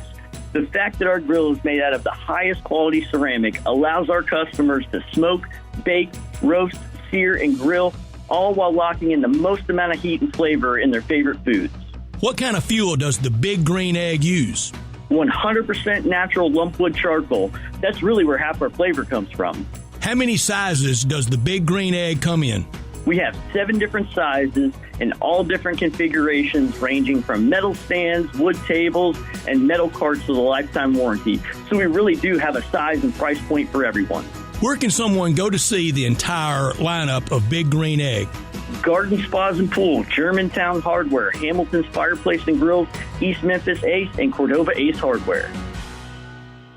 Finding great candidates to hire can be like, well, trying to find a needle in a haystack, but not with ZipRecruiter. Its powerful technology actively finds and invites qualified candidates to apply to your job. So while other companies might deliver a lot of hay, ZipRecruiter finds you the needle in the haystack. See why 4 out of 5 employers who post a job on ZipRecruiter get a quality candidate within the first day. Try ZipRecruiter for free at ZipRecruiter.com/free. That's ZipRecruiter.com/free. Hi, I'm Troy Fivesh, owner of Fivesh Roofing. Sunday, today and today only. And for the first 50 callers. These are things you will never hear me say in my ads. Because if you're honest, sincere, and knowledgeable, you don't need fast-talking, high-energy, gimmick-promising advertising to get someone's attention. Speaking of that, how do you think companies can offer huge rebates and giveaways when you use their services or products? By overcharging you in the first place, that's how. 5S Roofing doesn't operate that way. It's misleading and dishonest. When I provide a customer with the best products and the best service, and I do it for a fair price, why would I need gimmicks? Best products, best warranties, and the best service possible. That's all we offer. Well, that and financing. 5S Roofing, proud partner of the Memphis Tigers and the official roofer of the Tigers home team. 5S Roofing, fair, honest, and ethical. 367-0050 or memphisroofer.com. 367-0050 or memphisroofer.com. 5S Roofing, it's what we do. We're here for you. Spring is around the corner. That means the sounds of air conditioners cranking up will be in the air soon. Hi, this is Lauren Choate with Choate's Air Conditioning, Heating, and Plumbing. This month only, receive $1,000 off the purchase of a new Carrier AC unit. No gimmicks. Just $1,000 off for the Choates Early Bird Carrier AC Special. If your AC is in good shape, call us to get your $60 20-point AC tune-up to get your AC cleaned and ready for the warm seasons ahead. Choates is here for all your cooling, heating, plumbing, air duct cleaning, and commercial needs. Call us today at 347-8086 to take advantage of these early bird specials. Or to schedule online, visit ChoatesHVAC.com.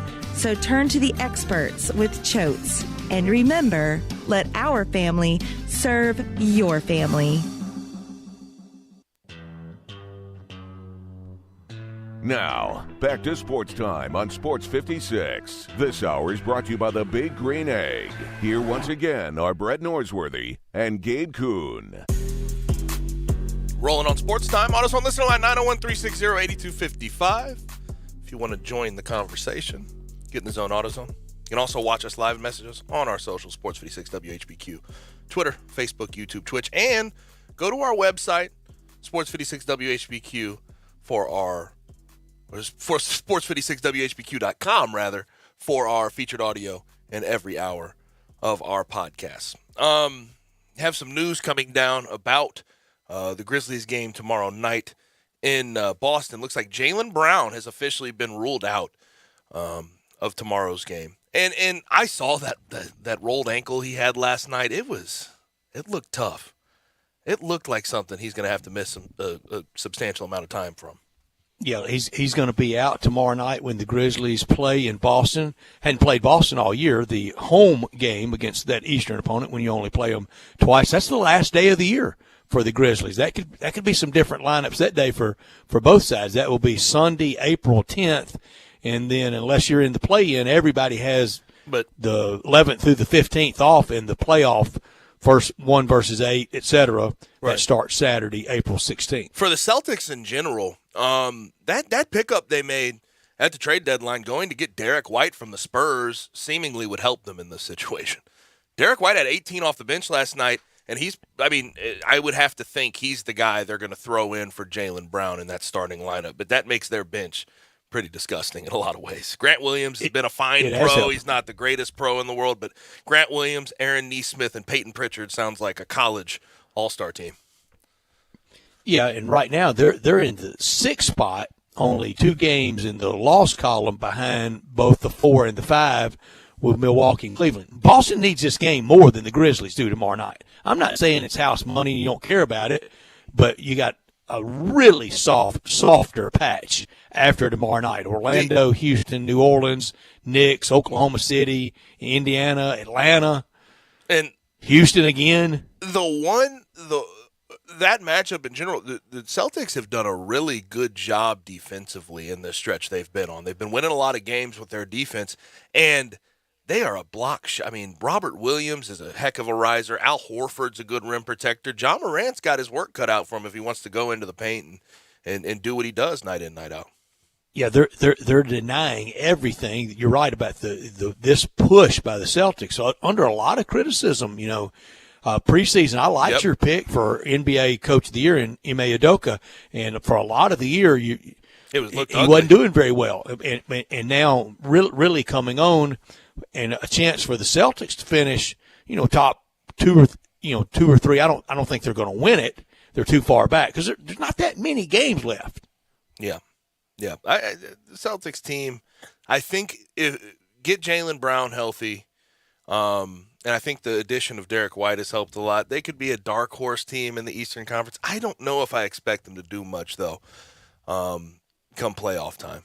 We'll see. And to be fair, you're talking about Jason Tatum, a guy who's already been to an Eastern Conference finals early in his career. He's been there. He's played in playoff series. A lot of those guys have played in playoff series, so you never know. But that team, they're getting it done defensively. They seem like a team who could potentially cause some problems, but we'll see. The story in the East is Philadelphia tonight, the home debut as a Sixer for James Harden. How quickly before they boo him there? Before he gets booed at home? Won't be tonight. Why would he? What did he do wrong? At some point, you get that baptism in Philly. You just have to. ugly playoff game. That's when it'll come. That's a good question. Brian, when does he get the business in Philly? I think it's playoffs. Yeah, a bad playoff performance, but right now, I mean, he has looked good. First 2 games with them? He has. Yeah, and they'll let him have his honeymoon, and then they'll give it to him. Yeah. Don't look like trash against the Knicks and turn over the ball 10 times. Hey, if he does that tonight, that could happen bring out sooner a rather couple than later. of birds. You never 2 for 17 from the field, a couple dribbles off the knee. Brett, you're asking me to predict the Philadelphia fans' reaction. I can't go into that mindset. That's what we should be predicting. I never want to be that psychology of the Philly sports fan. I never want to be in that mindset. And this is, I once again ask. The only time they don't boo is when the Army-Navy game's there. I once again ask. This is probably my 5th time now in the past 2 weeks. Flex, you talk about flexing teams on to national TV games. Flex the Lakers off, please. Please. Save me from that agony. I mean, last night, they looked fine up until that 4th quarter. Then, I mean, you just knew what was going to happen. You got them Saturday night in the national game. Lakers dub Saturday night on ABC. Winning a 3rd quarter doesn't win you the game. The Lakers just collapsed in that 4th quarter. And LeBron has played well this year, but defensively he is not. He's not. I don't know if he'll ever be an all-defensive player ever again. Here's your flex argument. 76ers and Heat should be the Saturday night game. Did you see what they did to him last night on national TV? What Luka Doncic did to LeBron James last night? I did. Picked on him in the switch. Decided to go after LeBron James in a switch to end the game. I mean, it's tough to watch that team. 7 games under 500 now. 7. And how bad will it have to be? They'd have to be even play-in for him to decide to shut it down with all the minutes, the odometer really having the toll on it. Mm-hmm.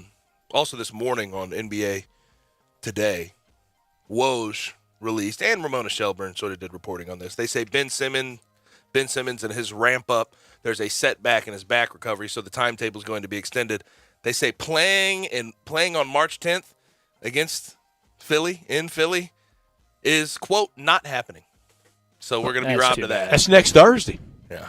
Said that's not going to happen. And I always thought it was going to, even if he was healthy, I wonder if they'd throw him out there. Just avoid that one. Yeah. It seems like one to avoid, especially if it is a mental health issue that he was dealing with in Philly. Now, that'll do it for hour number 2. Hour number 3 is going to be a loaded one. We have Kevin Sweeney to start it, College Basketball Central and Sports Illustrated. We talk about the bubble. We talk about bracketology as a whole.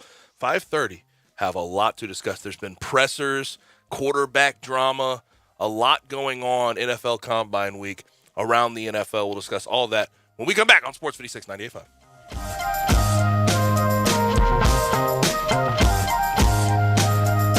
This is Sheldon Rosengarten with Marks Bensdorf Realtors. When I talk to people about selling their homes or buying one, my motto is stick to your game plan. I learned this from my friend Coach Terry Tippett. Coach, you didn't go into a game without having a plan, did you? No, Sheldon. Having a plan was critical to the success of all my teams. That's right, Coach. Sticking to your game plan helped you win 4 state championships. That's wrong, Sheldon. It was 6, just like the number of shots you make on a par 3. Well, Coach, we've played golf together. What advice can you give me about my game? You probably need to stick to real estate, as you're much better at doing that. Or perhaps bowling. Great advice about real estate, not bowling. And as I always tell people, if they're thinking of selling their home, talk to 2 to 3 real estate brokers and let me be one of them. As they often say, when you want the job done, Coach, who should they call? Sheldon, of course. You can reach me at 682-1868 or memphisrelocate.com. That's 682-1868 or memphisrelocate.com. Everyone needs protection, whether you're on the field or on the road, so make sure you have the best. Bob Simpson State Farm Insurance can buckle you up with auto insurance, can back you up with life and health insurance, cover your business whether it's starting, growing, or maturing, and don't forget to insure your home, no matter if you're an owner or a renter. Like a good neighbor, State Farm is there. Call Bob Simpson today at 901-381-1233 or go online and get a free quote at bobsimpson.org. Stay protected with your good neighbor, Bob Simpson. I often say they've set the bar for the way car business should be done at Homer Skelton Hyundai. You know how close that is. It's right there at Highway 78, Lamar Avenue, and Craft Road, the very first exit in Mississippi. I say it because they always come up with new innovations. And right now, when we've had all these shortages on new cars, Homer Skelton Hyundai is always going to come through for you. You won't pay more than the sticker price for a new car at Homer Skelton Hyundai. That's Chris True's pledge. You'll never pay more than sticker price. Those other guys, they could charge you a whole lot more for that new car because they know there's a shortage. That never happens at Homer Skelton Hyundai. That's part of the philosophy and the team that's been together for about 15 years now. You want the best of service? You want the best of products? It's the combination and the trust you'll always get from the best guys around. Homer Skelton Hyundai and Genesis of Olive Branch.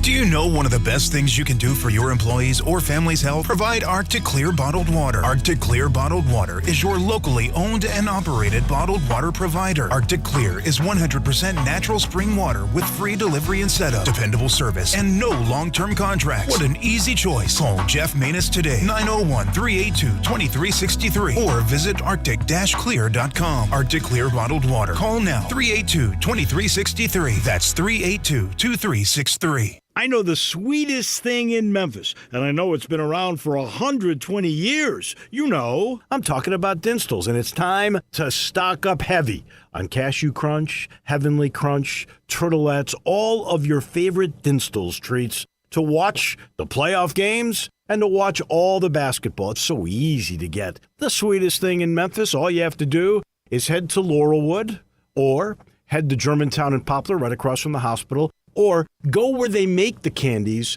That's on Pleasant View. There's nothing that says Memphis better than Cashew Crunch with that little tinge of coconut, or the Turtlettes. Let's face it, there's nothing better than Dinstall's chocolate. That's the mainstay of all candies, isn't it? Milk, chocolate, although their dark chocolate is pretty darn good. And if you get the peppermint with the dark chocolate and put it in the freezer, you're going to love it. So many ways to love Dinstall's. 115 years of making Memphis oh so sweet. We are Sports 56 WHBQ Memphis and W253DF Memphis, Flynn Broadcasting Stations.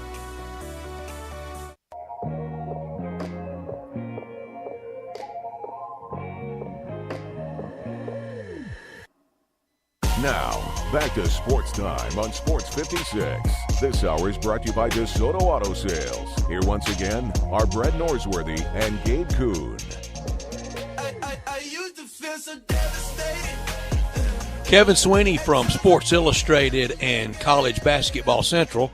He will join us, and he will be with us all the way through one shining moment until somebody's crowned national champion. We'll have Kevin with us at this time. I know next week and the week after that we might have to adjust for his travel schedule as he would be out covering conference tournaments. But we'll do it however he needs to do it. We love checking in with him. We visit with Kevin after I tell you about the title sponsor of this hour. That's our friends at DeSoto Auto Sales. Very proud to serve DeSoto County and the surrounding area. Go online and check out the referrals. Look at all the testimonials. Look at all the beautiful cars at DeSotoAutoSales.com. It's a beautiful day for car shopping today. You could head down to 5704 Goodman Road, and before we finish this show, be in a new car from DeSoto Auto Sales. 662-890-7184. Very high standards. At DeSoto Auto Sales, all the cars test-driven, all checked out thoroughly, bumper to bumper, head to toe, unlimited inventory, every make, every model. And if they don't have it on the lot, they'll go out and find that special car just for you. You'll be treated like family by kind, courteous employees, down-home environment, no high-pressure sales. They care about your time. They want you to enjoy the ultimate car experience. They know we live in a world today that time matters, and that's why they keep it simple, so very simple for you. Find a car you want, test drive that car, credit approved, paperwork completed, all that stuff, you're done in 45 minutes or less. They keep it that simple for a reason. They know we live in a very hectic world right now, and they want to keep it simple for you. At 5704 Goodman Road, 662-890-7184, come on down to DeSoto County for that town and country experience you've come to know, love, and trust at DeSoto Auto Sales. We bring in our good friend Kevin Sweeney at CBB_Central on Twitter. Kevin, how are you, man? Hey, Kevin. It's March. Couldn't be better. Thanks for having me back. Absolutely. I had a buzzer beater today. Charleston Southern at the horn. Yeah, how about it? Two Big South tournament games today. I was checking in. One overtime game and one buzzer beater. Really can't beat it. You were in the house last night for Wisconsin and Purdue. Wisconsin actually puts the finishing touches on the regular season Big Ten title. How was that? It was a lot of fun. I mean, the Wisconsin students were energized, and their student section in basketball gets kind of a negative rap for not being the most energized in the Big Ten, but they certainly brought it last night. It was awesome, and obviously an incredible shot by Chucky Hepburn to win it. But the teams trading buckets down the stretch the way they did was just incredible theater and a fitting way for Wisconsin to win a Big Ten championship. Was that building as packed as it looked on TV? Was it as elbow to elbow as it appeared? Oh, it was. It was cool because I got there 2 hours before the game and kind of saw everyone, fill in, go from, the true calm before the storm to the full storm was pretty cool. And you could see fans literally all the way backs up against the wall at the edge of the end of the gym. It was pretty awesome. Yeah, it looked really fun. It looked like there was some of those Barstool guys there too, having fun in the student section, yeah. Shirtless, and the whole 9 yards. It looked like one after the Big Cat after the final horn when they went to the stage. Did he really curse at the crowd? Did I see that correctly? I don't know. All I know is I kept my shirt on. They can go shirtless. I keep my shirt on at basketball games. No one wants to see that. No one wants to see that. I look a lot better with shirt on than shirt off. I don't want to scare the kids. And it's probably cold in Wisconsin right now too. It's cold in Wisconsin until the 4th of July. With those shirts, got to be pretty rough. What do you think about that Wisconsin team as a whole, though? What do you think about them NCAA tournament time, a type of run they could make? Well, I think what's cool with them is, I saw them in Vegas in November. And I've kind of been able to, and saw them in January when they won at Mackey, and I saw them last night. And you've seen the growth, from their role players. I mean, Hepburn, for instance, their freshman point guard, has grown so much in his confidence offensively from where he was in November to where he is now. And I think that's a scary thing because Johnny Davis is, one of the 5 best players in the country. I'd argue that should be the national player of the year. And so you add in, a confident young point guard, a big man in Tyler Wall who continues to emerge. Their front court guys have been really steady. I think that this is a team that can make a Final Four. They're not flashy by any means, but they are able to put their stamp on the game. They don't let you run. They force you to play their tempo.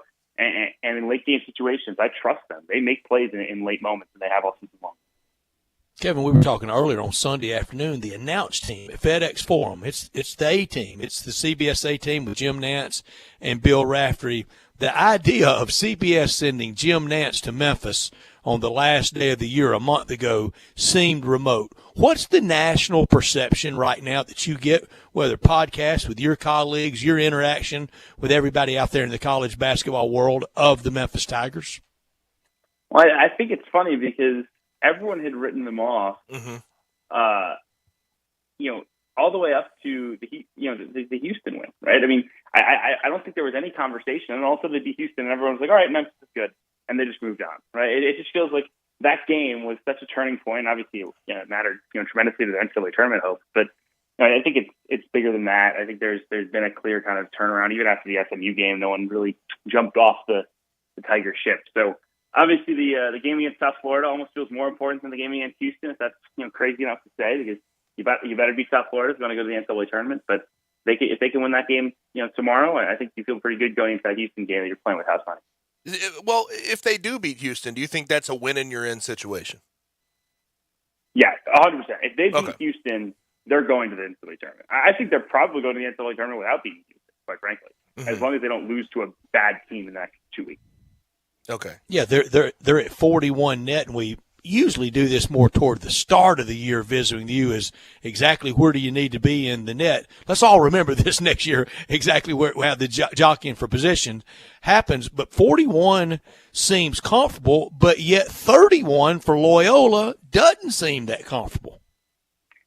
Yeah, I mean, the difference is obviously the quality wins. I mean, Loyola has the great neutral court win over a San Francisco team that's really good.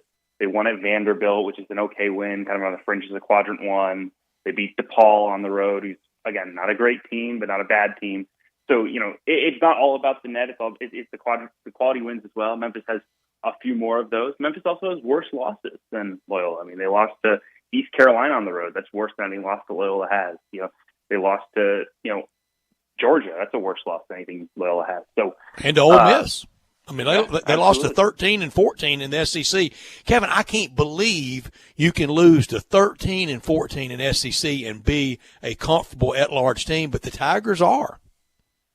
It's been a wild kind of roller coaster. And again, there will be sweating if you don't get one more good win, right? I think you got to beat either SMU or Houston again, whether it be in the conference tournament or Houston, obviously, over the weekend, to feel truly comfortable, to not be gnawing at things on Selection Sunday. But if they do that, they will be very much fine. And even if not, I think there's a very good chance that they'll at least be in Dayton for the first four. I think a lot of people have the Tigers right now, last four in, probably one of those Dayton teams, a play-in team. And Brett and I have sort of been spitballing today. Are there any teams in that first four out, next four out category that could have a pretty substantial rise in the next couple weeks as we get through conference tournaments? I think Rutgers is a potential one just because they already have the great wins. It's a matter of can they win enough down the stretch to not have a horrible record. Tonight is actually a very critical game for Rutgers. They play at Indiana. If they lose that game, it's really hard to see a path. If they win that game, you feel pretty good that they're going to find their way in. So that's a game certainly to watch. I think what you're more worried about than that is you're worried about the bubble shrinking because of bid fees. So let's talk about Conference USA, for instance. North Texas, I think, has a good chance to get in that large bid should they lose the Conference USA tournament. They'd certainly be in the conversation. So if you're a Memphis fan or any bubble team fan, you want North Texas to roll through that Conference USA tournament. You do not want to add another team to the bubble. Same thing goes with Missouri Valley, with Loyola Chicago. Get them the automatic bid. Do not worry about putting Loyola into the conversation. I think that's really where it comes down.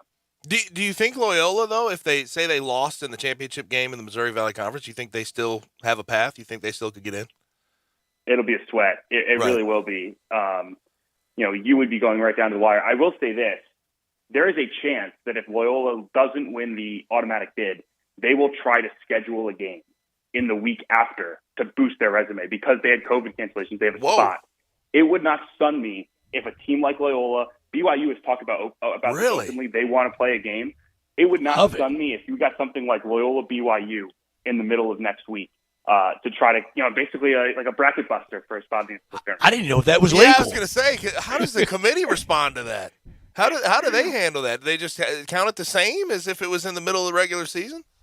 Yeah, it does count the same. I think the thing you worry about scheduling a game like that is you almost don't want to signal your desperation to the committee. If that makes sense, it's all kind of like a psychology game. But I think if Loyola were to lose early in the Missouri Valley tournament, they would be interested in seeing if they could add a game with someone, if there was the right team out there. BYU certainly has made it known that they want to play a game. They wanted one this week. They couldn't find one before the WCC tournament. But if they lose early in the WCC tournament, which I think they will, they will be on the prowl for a game that could potentially help their resume. So, yes, that's certainly a storyline to watch come next week. Wow, I didn't even know that was a possibility. I love it. I love on-the-fly games. In COVID over the last 2 years, we've shown it in college football. We can do that. Kevin, there are two stories that I'm a little surprised aren't more national than they are. One, the story of Rick Pitino, and he's about to do it again at Iona. And another one, the defending champion, Baylor, not off the radar, but not near the bluster and the gusto of a defending champion that's ranked third in the AP. Yeah, certainly. Well, I think on Baylor, I think a lot of people forgot about them after they lost, 3 of 6 games at one point. And it's like, all right, well, Baylor's good, but not good enough. And then they lost Chama Chachua, their starting center, and it's like, all right, well, this team isn't good enough. And I think they proved, over the weekend and then on Monday against Texas that this team is good enough to go to a Final Four, to win a national championship, to repeat. And Scott Drew deserves tremendous credit. I think Mark Adams will win Conference Coach of the Year in the Big 12, but I think Scott Drew has a real case for it. And on Pitino, they've built a really good team. They're not an at-large team in my mind. Like, they're going to have to win the MAC tournament to get in. And they got pushed by, they got beat by Siena in February. They got beat by Niagara, so it's no guarantee that they'll pull it off. But if they do win it, I don't think any 5 seed, let's say, wants to play Iona because they're going to have to deal with Pitino in a scouting situation. And Brett has posed this to us on the show this week, so I'm going to pose it to you. It's a tough one. Do you think he'll ever get another shot in a power conference? I think if Rick Pitino wants another shot at a power job, there are enough jobs out there that he could get one in the next 2 years if he wants it. We'll see.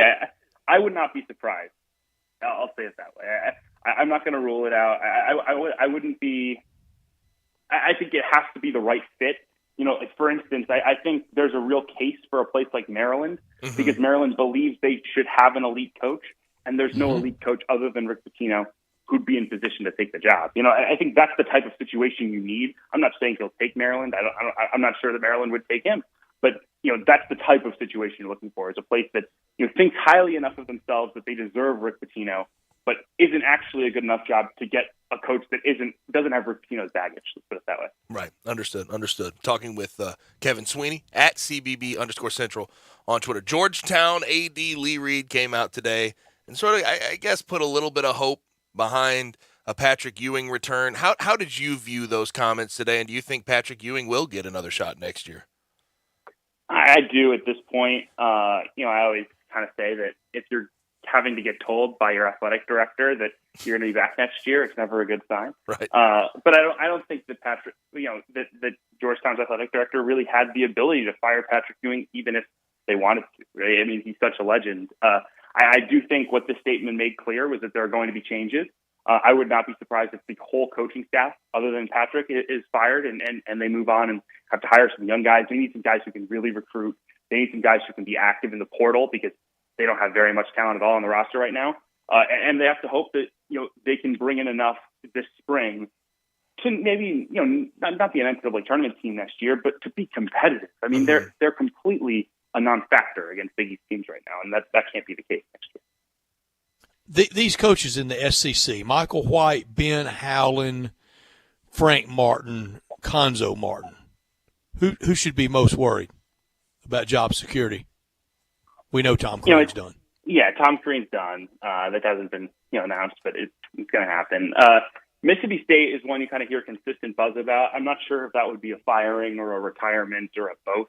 A mutual parting of ways type of situation. It sounds like we'll get that one open. It sounds like South Carolina as well is trending there, although this South Carolina team has been a little bit feisty lately. So I never know if they make a run in the conference tournament. If that change face. I don't think Mike White's getting fired, especially after last night. The comeback win over Vanderbilt, that would have been the type of loss that could have created some reevaluation. But I think the bigger thing with Mike White would be watching him leaving for another job. If there's another job out there that is a step down from Florida, but not a substantial one, potentially even one of these SEC jobs. If he could get his name involved and get a fresh start, that wouldn't stun me. But I'd be pretty surprised if Florida were to fire Mike White this spring. Let me preface this. I don't think they would do it, and I don't think it's a large percentage of Mississippi State fans that want this, but there would be some. Ben Howland out, bring back Rick Stansberry. Well, the West Kentucky is charging hard lately. They struggled to start the year, but I think they'd go in a different direction than that. I do too. But I mean, he certainly, I think at a place like Mississippi State, you need someone with some cachet to go recruit, and Stansberry can certainly do that. There are other guys out there I think that they could swing for that would be able to do that, who are a little bit younger and bring a little bit different energy. A guy like Richie Riley at South Alabama would come to mind in that regard. But yeah, I mean, there might be conversations. I wouldn't rule it out. So I was on Boogie Ellis watch last night, watching USC at home versus Arizona, and Arizona just spanked them. Arizona, I guess I've been sort of sleeping on them all year in a way because they're out there on the Pac-12. I don't get to watch a whole bunch of their games. But what do you think about them? I mean, they do lead the country in assists. They seem to have one of the more well-rounded teams in the country. Well, I certainly wouldn't want to play them after a loss, which USC ran into, and they ran into a buzzsaw. I think one coach I was talking to who played them said they're Gonzaga X's and O's with Duke or Kentucky talent, right? And what Sean Miller left behind was really high-level talent. Yep. And you combine that with the Tommy Lloyd, Mark Few system where you're going to get up and down the floor, you're going to pass the ball really well, you're going to shoot threes, and you're pretty darn dangerous. I mean, Matherin's going to be a top 15 pick.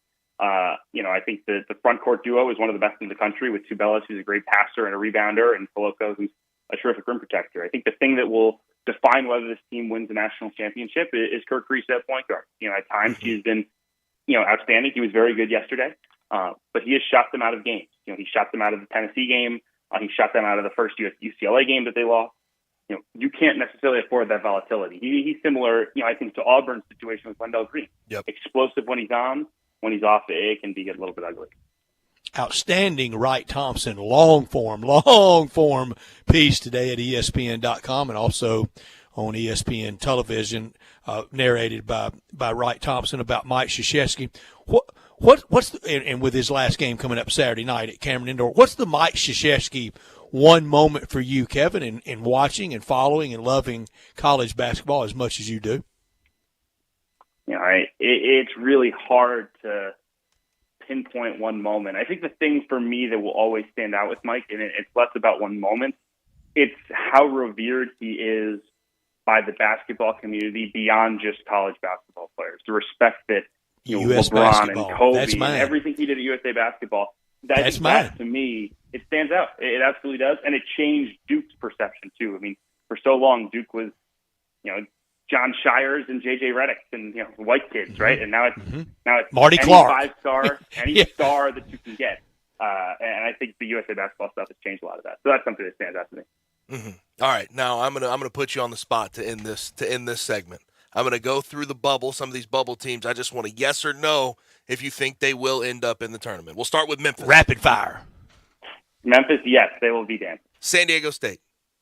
Yep, I feel very good about them right now. I'll go Rutgers first. Big Ten. I don't think so. I don't think they find a way. Indiana. Yes, by the skin of their teeth. Loyola Chicago.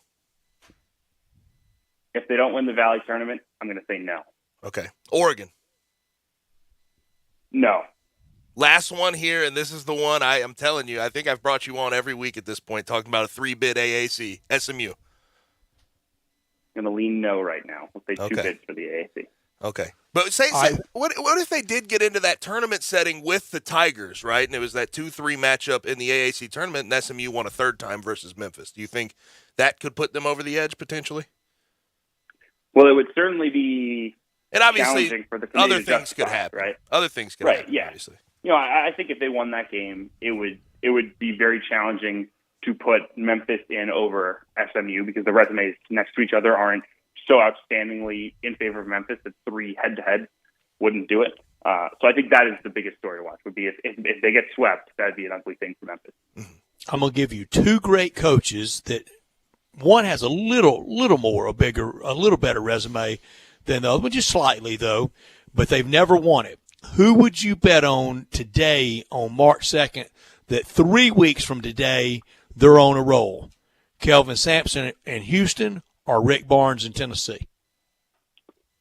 I think Rick Barnes in Tennessee. I love what Kelvin has built. Obviously, we talk about them enough on this program for you guys to know that. But I just don't know that they have the firepower this year without Sasser. I really thought they had a chance with Sasser in the mix, but without him, I think I would lean towards Tennessee. I think they really guard. Their backcourt has played good enough lately to win them games. I think Kenley Chandler's kind of finding his footing at the right time, and I think the trust factor between him and Rick Barnes has been really valuable. Obviously, they don't get to play their NCAA tournament at Thompson Bowling Arena, where they've been much better than they've been away from home. But I tell you what, they have the talent to be a really dangerous, 2 or 3 seed in the NCAA tournament. He is Kevin Sweeney from College Basketball Central and Sports Illustrated. Kevin, appreciate it, man. Thanks for joining us. Thanks as always, guys. Thank you, Kevin. You have a good one, Kevin. Gabe, there's going to be a team. He said it about Tennessee playing at Thompson Bowling. I've said it about Arkansas if they could play the NCAA tournament. Bud Walton. There's going to be some team that emerges from that and shows, yeah, we can take it on the road. We can take it to these neutrals. And some of those neutrals, you play that 11 o'clock game, it's a very antiseptic environment. It can kind of cut both ways. They're going to respond well to it. And there's going to be somebody that's kind of been riding that home court all year that they get out there and they get in that 6 o'clock game and that arena turns on them like they always, and I mean turns on you hard with every made 3. And you look up and you got people cheering like you're on the road. It's going to work against them. It's an unreal amount of teams in this year's college basketball schedule that are undefeated at home. There's the home court advantage, especially in the SEC. When you mentioned with Arkansas, home and Tennessee, team sport, and Kentucky, it's been ridiculous. It's been ridiculous. Yes, it is. It is. College basketball is very much so where if you're going on the road, I don't care who you're playing generally, and in one of those power conferences, like we saw it last night, Ohio State travels to one of the worst teams in the Big Ten. I know they were at home even, but you can travel to one of the worst teams in the Big Ten, and you those lines, the odds, they all sort of reflect that. Going and winning on the road in college basketball is so tough. In so many ways. And there's going to be teams that are going to be glad to not have to go back out on the road again. And also, everybody's going to enjoy that break of not going against that team again that knows us. It's got the super scout on us that knows all our tendencies. They're going to be glad to be out there against something new and fresh. What do you think about Arkansas as far as the tournament run is concerned? I want pure honesty here. I want to see brackets. I want to see matchups. There potentially, there's some that would be a lot more favorable. If I saw them against Big Ten, bring it on. A lumbering type team, come on.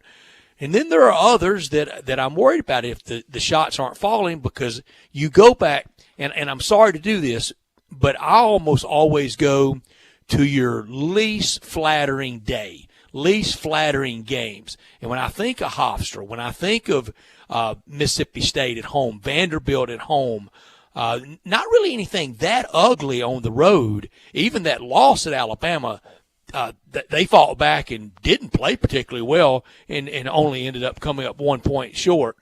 I want to see matchups, but I'm a little bit scared of them outside of that warm blanket of Bud Walton Arena. I view Arkansas as a better. How do I put this? Because I think they played differently. I think Arkansas much better on the defensive end, but I think Arkansas and Alabama are similar in the fact that if their guards are hitting shots and they're making shots from the perimeter, you feel comfortable with them winning, but you don't know if they're going to be able to do that every single game in a tournament setting. I think Arkansas is a better team altogether. I think that's no question, but I just get concerned with Arkansas's ability. I get concerned with Arkansas's ability to score game in, game out. Gabe, I'm gonna be that guy, and I'm gonna say it. Talking about getting outside of that cocoon, that warm, comfortable blanket, that coziness that you've been under. I'm gonna say it. I don't know that I trust the Tigers outside of that AAC rebound. Mm-hmm. Yeah. I haven't seen them play outside of it in a while. AAC conference play came at a perfect time for them. I mean, they lost to 13 and 14 at seemingly full strength in the SEC. I mean, that's right. I don't blame you for feeling that way. Now, do I think they're a better team than they were earlier in the year? Yes, but we have no way of really knowing that outside of the AAC blanket. That's a good point. And we'll have our bracket contest among us three. Really looking forward to it. You knocked me off at bowl time by one pick. I had never lost to anybody on the air with at bowl picking time to you. One-on-one, never lost. Never lost. I've never lost a bracket. He's giving us the LeVar Ball, isn't he, right now, Brian? He's giving us the one-on-one, never lost. Yep. Never lost. I'm the best. Come on, Brett. Love going LeVar. If you're going to say something like that, Brian and I are going to knock you off this year. Bring it on. I already got you in bowls. It's a new day. It is a new day, Brett. The best comeback to bring it on is from the movie Done Been Brought. We're going to go ahead and get to a break. We come back, have a bunch of NFL stuff to discuss. We've had pressers all week with GMs, coaches alike. And the big news that has come out is Cardinals. Cardinals extend their GM Steve Keim and their head coach Cliff Kingsbury through 2027, and Kyler Murray is sitting back asking what is going to happen with me and my contract situation. We'll talk about that when we come back on Sportstime with Gabe and Stats. You have opinions? What do you hear? What do you say? We want to hear them. Call or text us on the AutoZone listener line at 360-8255. That's the AutoZone listener line at 901-360-8255. Get in the zone, AutoZone.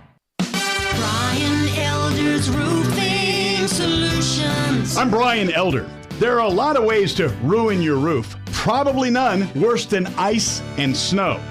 Google the term ice dam, and you'll understand that standing snow and ice can destroy your home's interior. Call me, 867-0303. Damaged ceilings or interior? It's time to call Brian Elder Roofing, 867-0303. We're a platinum preferred contractor with Owens Corning, so we've been vetted and trained by the best. You've known the name for years. Call me before you call your insurance company. We won't try to sell you a new roof if you don't need one. We'll measure your roof from outer space. Call me, 867-0303 or BrianElderRoofing.com. Call 867-0303. Brian Elder's Roofing Solutions. Hi, I'm Flo from Progressive. Being a baseball fanatic like me can be stressful. It's not all sports points and touchdowns. So Progressive is going to help you take your mind off your team for a moment. Instead of thinking about how they missed that goal point score, think about the Name Your Price tool from Progressive, letting you choose coverage options based on your budget, unlike your team that missed the end zone net area. Well, anyway, hope this distraction about Progressive's Name Your Price tool was helpful. It sure kept me from thinking about all those penalty balls. Yay, sports! Progressive Casualty Insurance Company and affiliates. Price and coverage match limited by state law. A good friend of mine told me about this awesome place for lunch. Oh, yeah? What's the name? Neil's Grill and Bar, where the fat man rocks. Everybody knows Neil. Where's it located? It's located in Yorkshire Square off Quince. And what's it like? The best lunch place in Memphis. You know, like real mashed potatoes and gravy. Everything is made from scratch. Monday through Friday, daily lunch specials like Monday baked chicken, Italian Tuesday spaghetti, ravioli, Italian spinach, delicious fried catfish, fried chicken livers every Wednesday, Friday Salisbury steak, barbecue chicken, or if you just want a vegetable plate, the best veggies in town. What about the lunch price? Meat and 2 veggies, $7.95. Meat and 3 veggies, $9.99. And veggie plate, $8.95. Big fat boy portions, man. Man, you're making me hungry. Come hear the best live local music at Neil's. Eddie Smith plays Sundays 5 to 9, Mondays karaoke, Tuesdays Debbie Jameson, Wednesdays Elmo and the Shades, Thursdays John Williams and the A440 Band at Neil's. Where the fat man rocks. If you want to make money in sales, Flynn Broadcasting wants you. If you can sell, Flynn Broadcasting has a great career waiting for you. If you can sell, we have great benefits, salary, commission, sales leads, and a great place to work. If you can sell, let us know today. Send your resume to jobs@flynn.com. Can everyone sell? No. But if you can, Flynn Broadcasting wants you. Apply today at jobs@flynn.com. Start your great career today at jobs@flynn.com. Flynn Broadcasting wants you.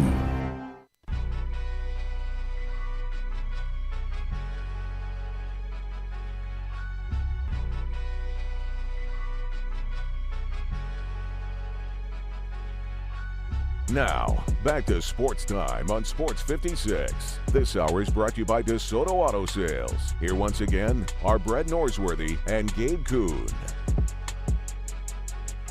All right, I'm going to preface this by saying I didn't watch a second of it live. And when I bring this up, I don't need any hardcore political takes, but did either of you catch the State of the Union last night? Not a scintilla. Yeah. I knew Twitter was going to make me watch it regardless, though. I knew Twitter was going to have the clips out there. I didn't. I mean, I've always found it really goofy in a lot of ways. The State of the Union address is always kind of. Yay, boo. Yay, exactly. boo. It's like going to Boys State. Half the room I'm in the sports stands business. up. I didn't have time for that last night. Half the room stands up. Half the room's mad. There's some things they all get up for. People get up early and try to clap early. There's a lot of weird faces in the crowd. Yeah, like I always thought Anybody get caught picking their nose? Yeah, exactly. I've always thought it was really goofy. But we'll leave that there. And we're in the sports business, and I'm glad we are. And especially, I mean, I want the escape. I want to, again, third reference, I want to get under my warm blanket of sports. And that's where I'm most comfortable. I'm glad not to be in that racket and that mattering that much to me. All right, let me know when I'm supposed to care. So with all of the pressers at the NFL Combine, we've had a bunch of news come out. I'll start with a couple of house cleaning things. Colts GM Chris Ballard was asked about Carson Wentz's future with Indianapolis. He says, I don't have the direct answer for you. We're working through it. Ultimately, we'll do what's best for the Colts. That sounds like they're really looking for somebody else, and they're trying to save the money. It's just the next 3 weeks going to be busy. I like how the NFL does free agency first and then draft. And I think the other sports would be better served to do that. Yes, and the draft has become such a spectacle, and the combine in itself has become such a spectacle.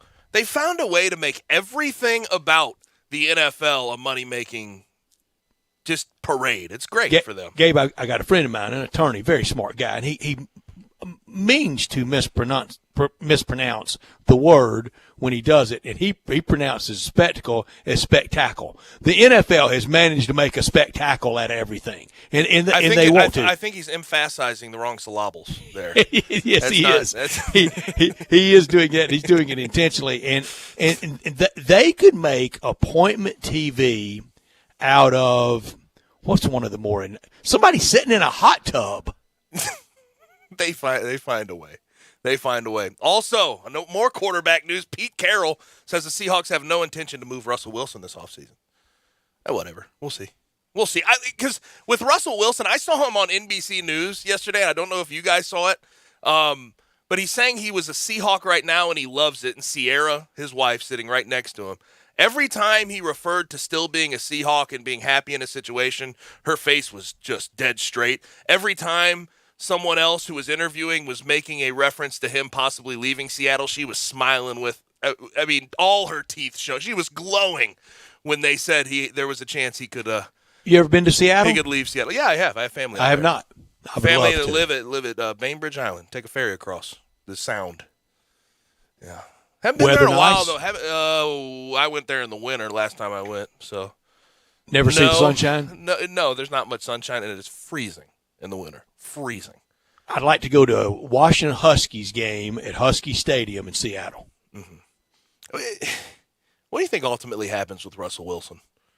Clearly, based on this year, I know he was hurt for parts of the year, but I don't know with what they have on that Seahawks roster. I don't know with what they have on that Seahawks roster that he makes that team that. And he's a great quarterback. It makes next year go to the playoffs for Pete Carroll. They move on. That's what I'm saying, but I don't want to make it seem like I'm down on Russell Wilson. I like Russell Wilson. He's a good quarterback, but I just don't know. Great quarterback. I think he's Hall of Famer. In that division, are they going to compete with what they have around right now? Their defense isn't very good. They need other pieces right this second. The Seahawks could easily be in a lot of preseason predictions fourth in that division. They were last year. Mm-hmm. And what happened? They were last.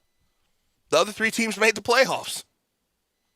So we'll see what happens. We will see what happens. Pete Carroll says there's no intention to move on from Russell Wilson. Also, Jimmy G and Dak Prescott. Jimmy G needs surgery on his throwing shoulder. We knew that. And Dak Prescott needs surgery on his non-throwing shoulder. Do you remember Jim G getting hurt in the Green Bay game? I don't. That's when he got hurt, and it wasn't. No. He was hurt. Was prior. It against the Rams? He was hurt prior. He was hurt at the end of the season. He had a finger issue and the shoulder issue toward getting into the playoffs. So he had those issues, and they were recurring. What an upset! That's gonna be weird though for the trade market. Having a surgery on your throwing shoulder can't help much. I think that would reduce the desire for someone to trade for you. Yeah, and they're going to move on. They're going to the young guy, and they're going to really pound the rock next year. Shanahan, with the run schemes he's going to have to come up with next year to kind of keep that young quarterback cozy. They lost their run game coordinator and Mike McDaniel to the Dolphins. So and Shanahan, these Shanahans in general have always had that run game, but I do think Mike McDaniel was a big part of that. He was a big part of it, but they spent so much on their O-line. Doesn't really matter who they have in their backfield. It's been Raheem Mostert. It's been whoever they want to put back there. JaMychal Hasty. Whoever's back there. And what the older Shanahan did with Terrell Davis. Oh, yes. Very heavy on the zone schemes. That's what it was. Mid-zone to outside zone schemes. That's what they lived on. Maybe Joe Gibbs, probably the head coach most associated with running the ball so well behind the Hogs with a bunch of different guys. Mm-hmm. Mm-hmm. Now, the big news, though, of the week, and of the day, too, the Cardinals announced that they have extended GM Steve Keim and head coach Cliff Kingsbury, extended their contracts through 2027. And, Brad, it brings up the obvious question of what is going to happen with Kyler Murray. And what in all those extensions kind of up yours to Kyler Murray and his agent? We'll show you extensions. GM gets one, coach gets one, everybody gets one. But you're going to play next year. And you're going to show us more. Besides going and getting Cliff Kingsbury, Steve Keim's stay in Arizona hadn't been great. Hadn't been good. Hadn't been that. Hadn't drafted well. No. Hadn't drafted well. Hadn't hired well. And Cliff Kingsbury, by all accounts, when he made that hire, we were saying, what in the hell is he doing? What in the world could you possibly see in Cliff Kingsbury as an NFL head coach? It's worked out to this point, but the front office with Kyler worked Murray out or hadn't been the disaster you thought it would be. Hadn't been the disaster I thought it would be. That's probably better. It's much better put. Thanks, Brett. But front office clearly having reservations with Kyler Murray, talking trash, saying what they think about him in the public, and I'm not sure they love his on the field play that much. And down the stretch this year, I don't think they loved it. And I'm glad you bring that up. I'm really glad you bring that up because late season woes, and they've struggled the past 2 years in the late season. And Kyler Murray I'm not going to absolve him of guilt. He looked terrible in the wild card game against the Rams, looked terrible down the stretch of the season this year. That Ram defense could do that to a lot. But I feel like the late season drop-off is being blamed almost directly on Kyler. And he wasn't good. I'm not absolving him, but Cliff does He's getting it all. But this is what Cliff Kingsbury does. Do we not remember him at Texas Tech? 2013 started 7-0, ended 8-5. 2015 started 5-2, finished 7-6. 2017 started 4-1, finished 6-7. 2018 started 5-2, finished 5-7. This seems to me, Brett. And again, Kyler Murray played his part, but it seems like a Cliff Kingsbury problem in a lot of ways. And Cliff Kingsbury's another guy, and get in line. A lot of people cashed in on Johnny Manziel. Kevin Sumlin did. Cliff Kingsbury did. A&M did. That $500 million stadium, Johnny built it. Cliff is just I'm surprised he even got to the playoffs at this point. But Cliff is just and I've said it, like every time this has come up, I've said it. He's gimmicky. He likes to spread it out. He doesn't attack the sidelines. He attacks the middle of the field. And it seems to, as a season gets on, as the That's film not championship comes out, football. Week 1 through week 11 this year for the Cardinals was one We thing. got to trick you. Week 11 through week 18 was a completely different team. They Can't trick them forever. You can't. You can't. And you have to make adjustments in the NFL. And we've seen it with, back to Russell Wilson, we've seen it with Russell Wilson. Russell Wilson has had many seasons where it's let Russ cook for week 1 through week 12, and in the back half of the season, he looks awful. You just described a lot of the college coaches with these big reputations about throwing the ball and high tempo. It gets down to you've got to run the ball, if for no other reason, to salt that lead away, to get it to zeros, and you win. Running the ball, the best teams run the ball. That's it. The best teams are on the ball. It's still a part of the game. And know it, there's been an attack on running backs and O-linemen as a whole with the running game. Because if you look at like just analytics, Brett, if you look at just analytics, running the ball doesn't really have a massive impact on the game as a whole, on every single game as a whole.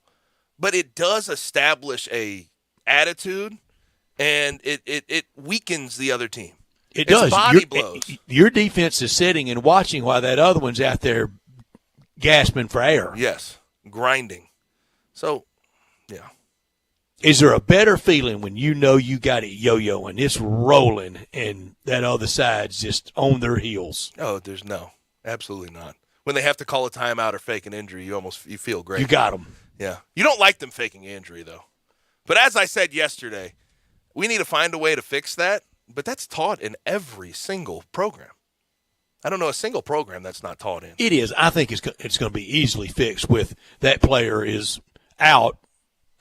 For the rest of a series. Well, but they've clock time 5 minutes. Wasn't that the effort though? In a lot of ways, where if you're injured, you stay out.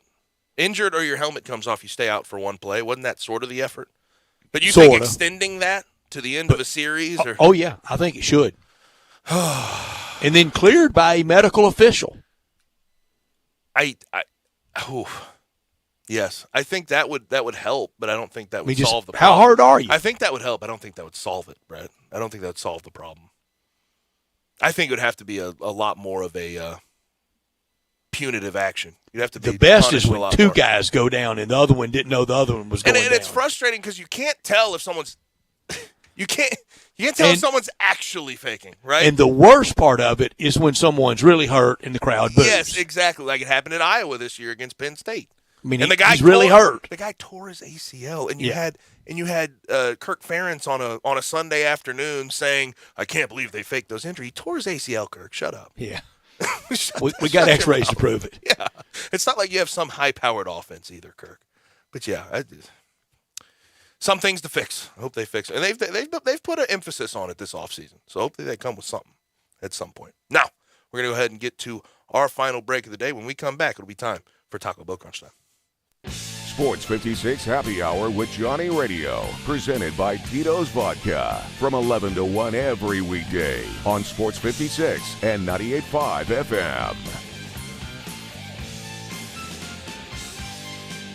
Looking for a good deal on ammo? Check out Tactical Guns and Gear in Collierville. Right now, 223, 9mm, and 12-gauge buckshot are all on sale. 400 rounds of 223 in sealed Spam cans for $1.99. 50-round boxes of 9mm full metal jacket for $19.99 a box. 12-gauge buckshot, 15 rounds per box, 8 boxes per case, on sale for $125 per case. Tactical Guns and Gear in Collierville. On Instagram at TGG_Tennessee and Facebook at Tactical Guns and Gear. Don't forget to tell them Eli sent you. Wait, aren't these all charitable donations? At Magda's Tax Prep, every person counts. I'd rather not have to file for an extension. She needs new auditors to maximize returns on her family time. On itemized deductions. Hey, can someone help with these 1099s? Indeed can help her hire great people fast. I need Indeed. Indeed you do. Our hiring platform instantly connects you with quality candidates whose resumes on Indeed match your job description. Visit Indeed.com/credit and get $75 towards your first sponsored job. Terms and conditions apply. Nestled in the heart of East Memphis, located corner of Park and Cherry, is a beautiful residential neighborhood. I'm here at Town Village Audubon Park interviewing a new resident, Carolyn. Share with us why you chose Town Village. Well, if your parents or special friends need to make that big move, let me share with you my experience. It was tough for me to leave home, but then I discovered Town Village. I would like to highly recommend Town Village to you and your loved ones. After looking at all the amenities and meeting all the people and staff, I was hooked. From restaurant, bistro, 3 meals per day, housekeeping, transportation, security, health care, physical therapy, exercise room, and even a heated pool and spa. Come see us and make your new home at Town Village. Visit us and call Daniel at Town Village Audubon Park at 901-374-7342. There's no place like home, Town Village. I know the sweetest thing in Memphis, and I know it's been around for 120 years. You know, I'm talking about Dinstall's, and it's time to stock up heavy on Cashew Crunch, Heavenly Crunch, Turtlettes, all of your favorite Dinstall's treats to watch the playoff games and to watch all the basketball. It's so easy to get. The sweetest thing in Memphis, all you have to do is head to Laurelwood or head to Germantown and Poplar right across from the hospital, or go where they make the candies. That's on Pleasant View. There's nothing that says Memphis better than Cashew Crunch with that little tinge of coconut, or the Turtlettes. Let's face it, there's nothing better than Dinstall's chocolate. That's the mainstay of all candies, isn't it? Milk chocolate, although their dark chocolate is pretty darn good. And if you get the peppermint with the dark chocolate and put it in the freezer, you're going to love it. So many ways to love Dinstall's. 115 years of making Memphis oh so sweet. At Jason's Deli, when you're dining in or picking up curbside, you can expect wholesome food and no surprises, just delicious sandwiches, crisp salads, and quick quality meals made with the freshest ingredients and no artificial trans fats, MSG, high fructose corn syrup, or artificial colors and dyes. Around here, a lot of thought goes into what we put into our food and what we take out of it, because you're not just taking a bite, you're getting a taste of who we are. New items are constantly being created to expand our menu for all tastes and special diets with vegan and gluten-free options available. Convenience and on-time delivery you can count on. It's just a click away at jasonsdeli.com, so whether you need to feed 5 people or 5,000, the team at Jason's Deli, they have the credentials and the commitment to keep you satisfied. Freshness is nearby at Jason's Deli with locations at Ridgeway in the Park Place Center, Poplar and Highland, Germantown Road in Cordova, and on Goodman Road in Olive Branch. Jason's Deli. It's wholesome food and no surprises. Remember the last time your family visited the forest? It's a place of wonder and imagination for the whole family, where stories come to life. And it's closer than you think. Ready to plan your next visit? Make the forest part of your story today at a local park near you, or find one at discovertheforest.org. Brought to you by the United States Forest Service and the Ad Council. Do you know one of the best things you can do for your employees or family's health? Provide Arctic Clear bottled water. Arctic Clear bottled water is your locally owned and operated bottled water provider. Arctic Clear is 100% natural spring water with free delivery and setup, dependable service, and no long-term contracts. What an easy choice. Call Jeff Manus today, 901-382-2363, or visit arctic-clear.com. Arctic Clear bottled water. Call now, 382-2363. That's 382-2363.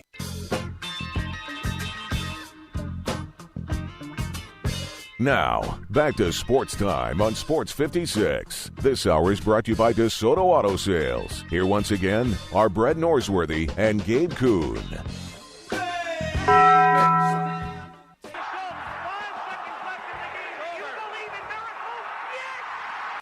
crazy, folks!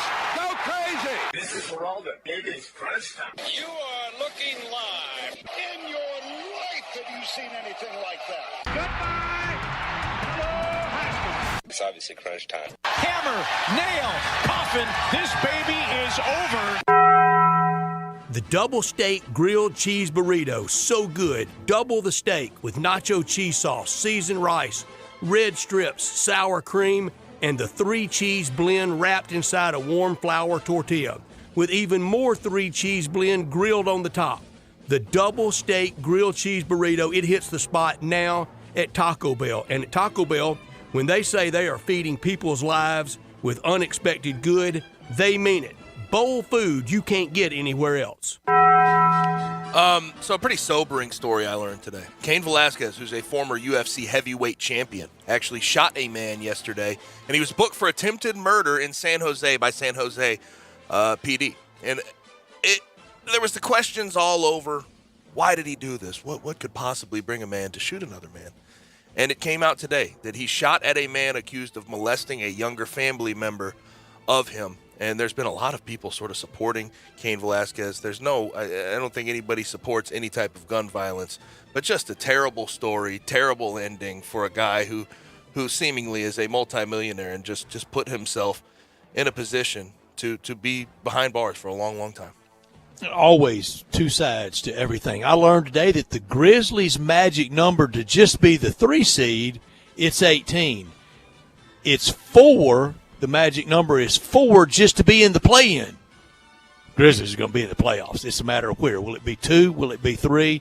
That will take up a lot of tomorrow. Big regular season game in Boston tomorrow. And I have to remind people, Boston will be without Jaylen Brown. And that's another thing I learned today. Grizzlies have caught a lot of breaks schedule. They have. And sometimes you have to be. Hey, you have to be lucky. Sometimes it's good to be lucky. But the Warriors are 2-6 in their last 8, and their next 3 at Mavs, at Lakers, at Nuggets, Grizz next 3, at Celtics without Jaylen Brown, versus Magic, at Rockets. I'm telling you, that 2 seed in these next 3 games, the Grizzlies might be able to catch them. Going the right direction. They might be able to catch them. What I could have done without is the story out of the WNBA about the New York Liberty. They've been fined $500,000 for chartering flights to away games and an unsanctioned trip to Napa as well. And this was all paid for out of Joe Tsai's pocket. Joseph Tsai is their owner, and he owns the Brooklyn Nets as well. And Tsai has been critical in the past of the WNBA and their travel arrangement, and has tried to change it in the past. But the reason they got fined $500,000 for this is apparently chartering isn't allowed in the WNBA out of fear it would create a competitive advantage for teams whose owners can afford it.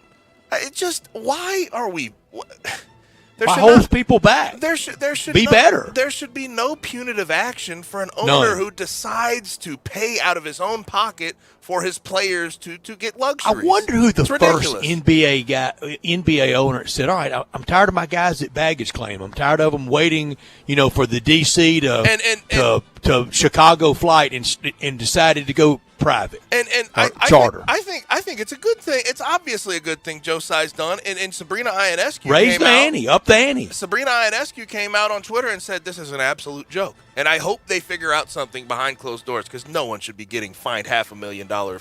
I mean, nobody fined Mark Cuban when he upped the thread count on towels in the locker room when he took over the Mavs, did they? You should not at all be fined $500,000 for doing something good for your franchise, for your team. It's ridiculous. Could have done without poor little LeBron. Old age is getting him playing. He's playing well, though, but he doesn't have any help. And now we will just see how the Lakers, how he finishes this year out, because they're not going anywhere. And at the end of the year, will he start working on that documentary about that bubble championship? Brett, watching that game last night made one thing, and this has been apparent this whole year, the Grizzlies, and we know the run-in Desmond Bane had with the Lakers. But no one respects that team, even remotely. Speaking of not scared of, they're not. All these young cats, to use your word, these young cats in this league don't give a damn. That's Bryant's word. They don't give a damn about LeBron. They don't give a damn about Russell They're Westbrook. bold. They just go after him. And last night, seeing Luka Doncic take a switch to get LeBron one-on-one and go basically get a game-winning bucket on him I was like, damn. It happens. Damn. Father time. It Every catches time. up to you. It catches up to you. What we're looking forward to tonight, we have some top 25 matchups. Auburn travels to Mississippi State. Texas A&M travels to Bama. Connecticut travels to Creighton. That could be an interesting one. And then LSU at Arkansas. Also on the bubble in college basketball, we only have 2 games that may impact it. The teams that are actually playing are more or less in. Besides the Rutgers at Indiana. Tiger fans can rest pretty comfortably, can't they? Rutgers at Indiana almost feels like a play-in game for both those teams, doesn't it? It does. And then who needs it more? Rutgers? I would say Rutgers. Also Rutgers. tonight. But NC State at Wake Forest and UConn at Creighton. Both have teams that are there on the bubble. Big South been rolling all day. Big South games tonight, NEC games tonight, and OVC games tonight. And LSU at Arkansas, last home game of the year for the Razorbacks at Bud Walton Arena. We have some ESPN games in the NBA. Knicks at Sixers. First home game for James Harden. That should be fun to watch. Trailblazers at Suns. Will they boo Harden tonight? Suns. I hope not tonight. You can't open up booing a guy. Can't start like that. Can you? You just can't. You can't. They booed Carson Wentz early, but he's not James Harden. Yeah, that's all we have for today. Thanks for joining us. Thanks to Alex Kuhn, Blake Lovell, and Kevin Sweeney for their contributions to the program. For Brett, for Brian, I'm Gabe. Enjoy your night. We'll holler at you tomorrow at 3.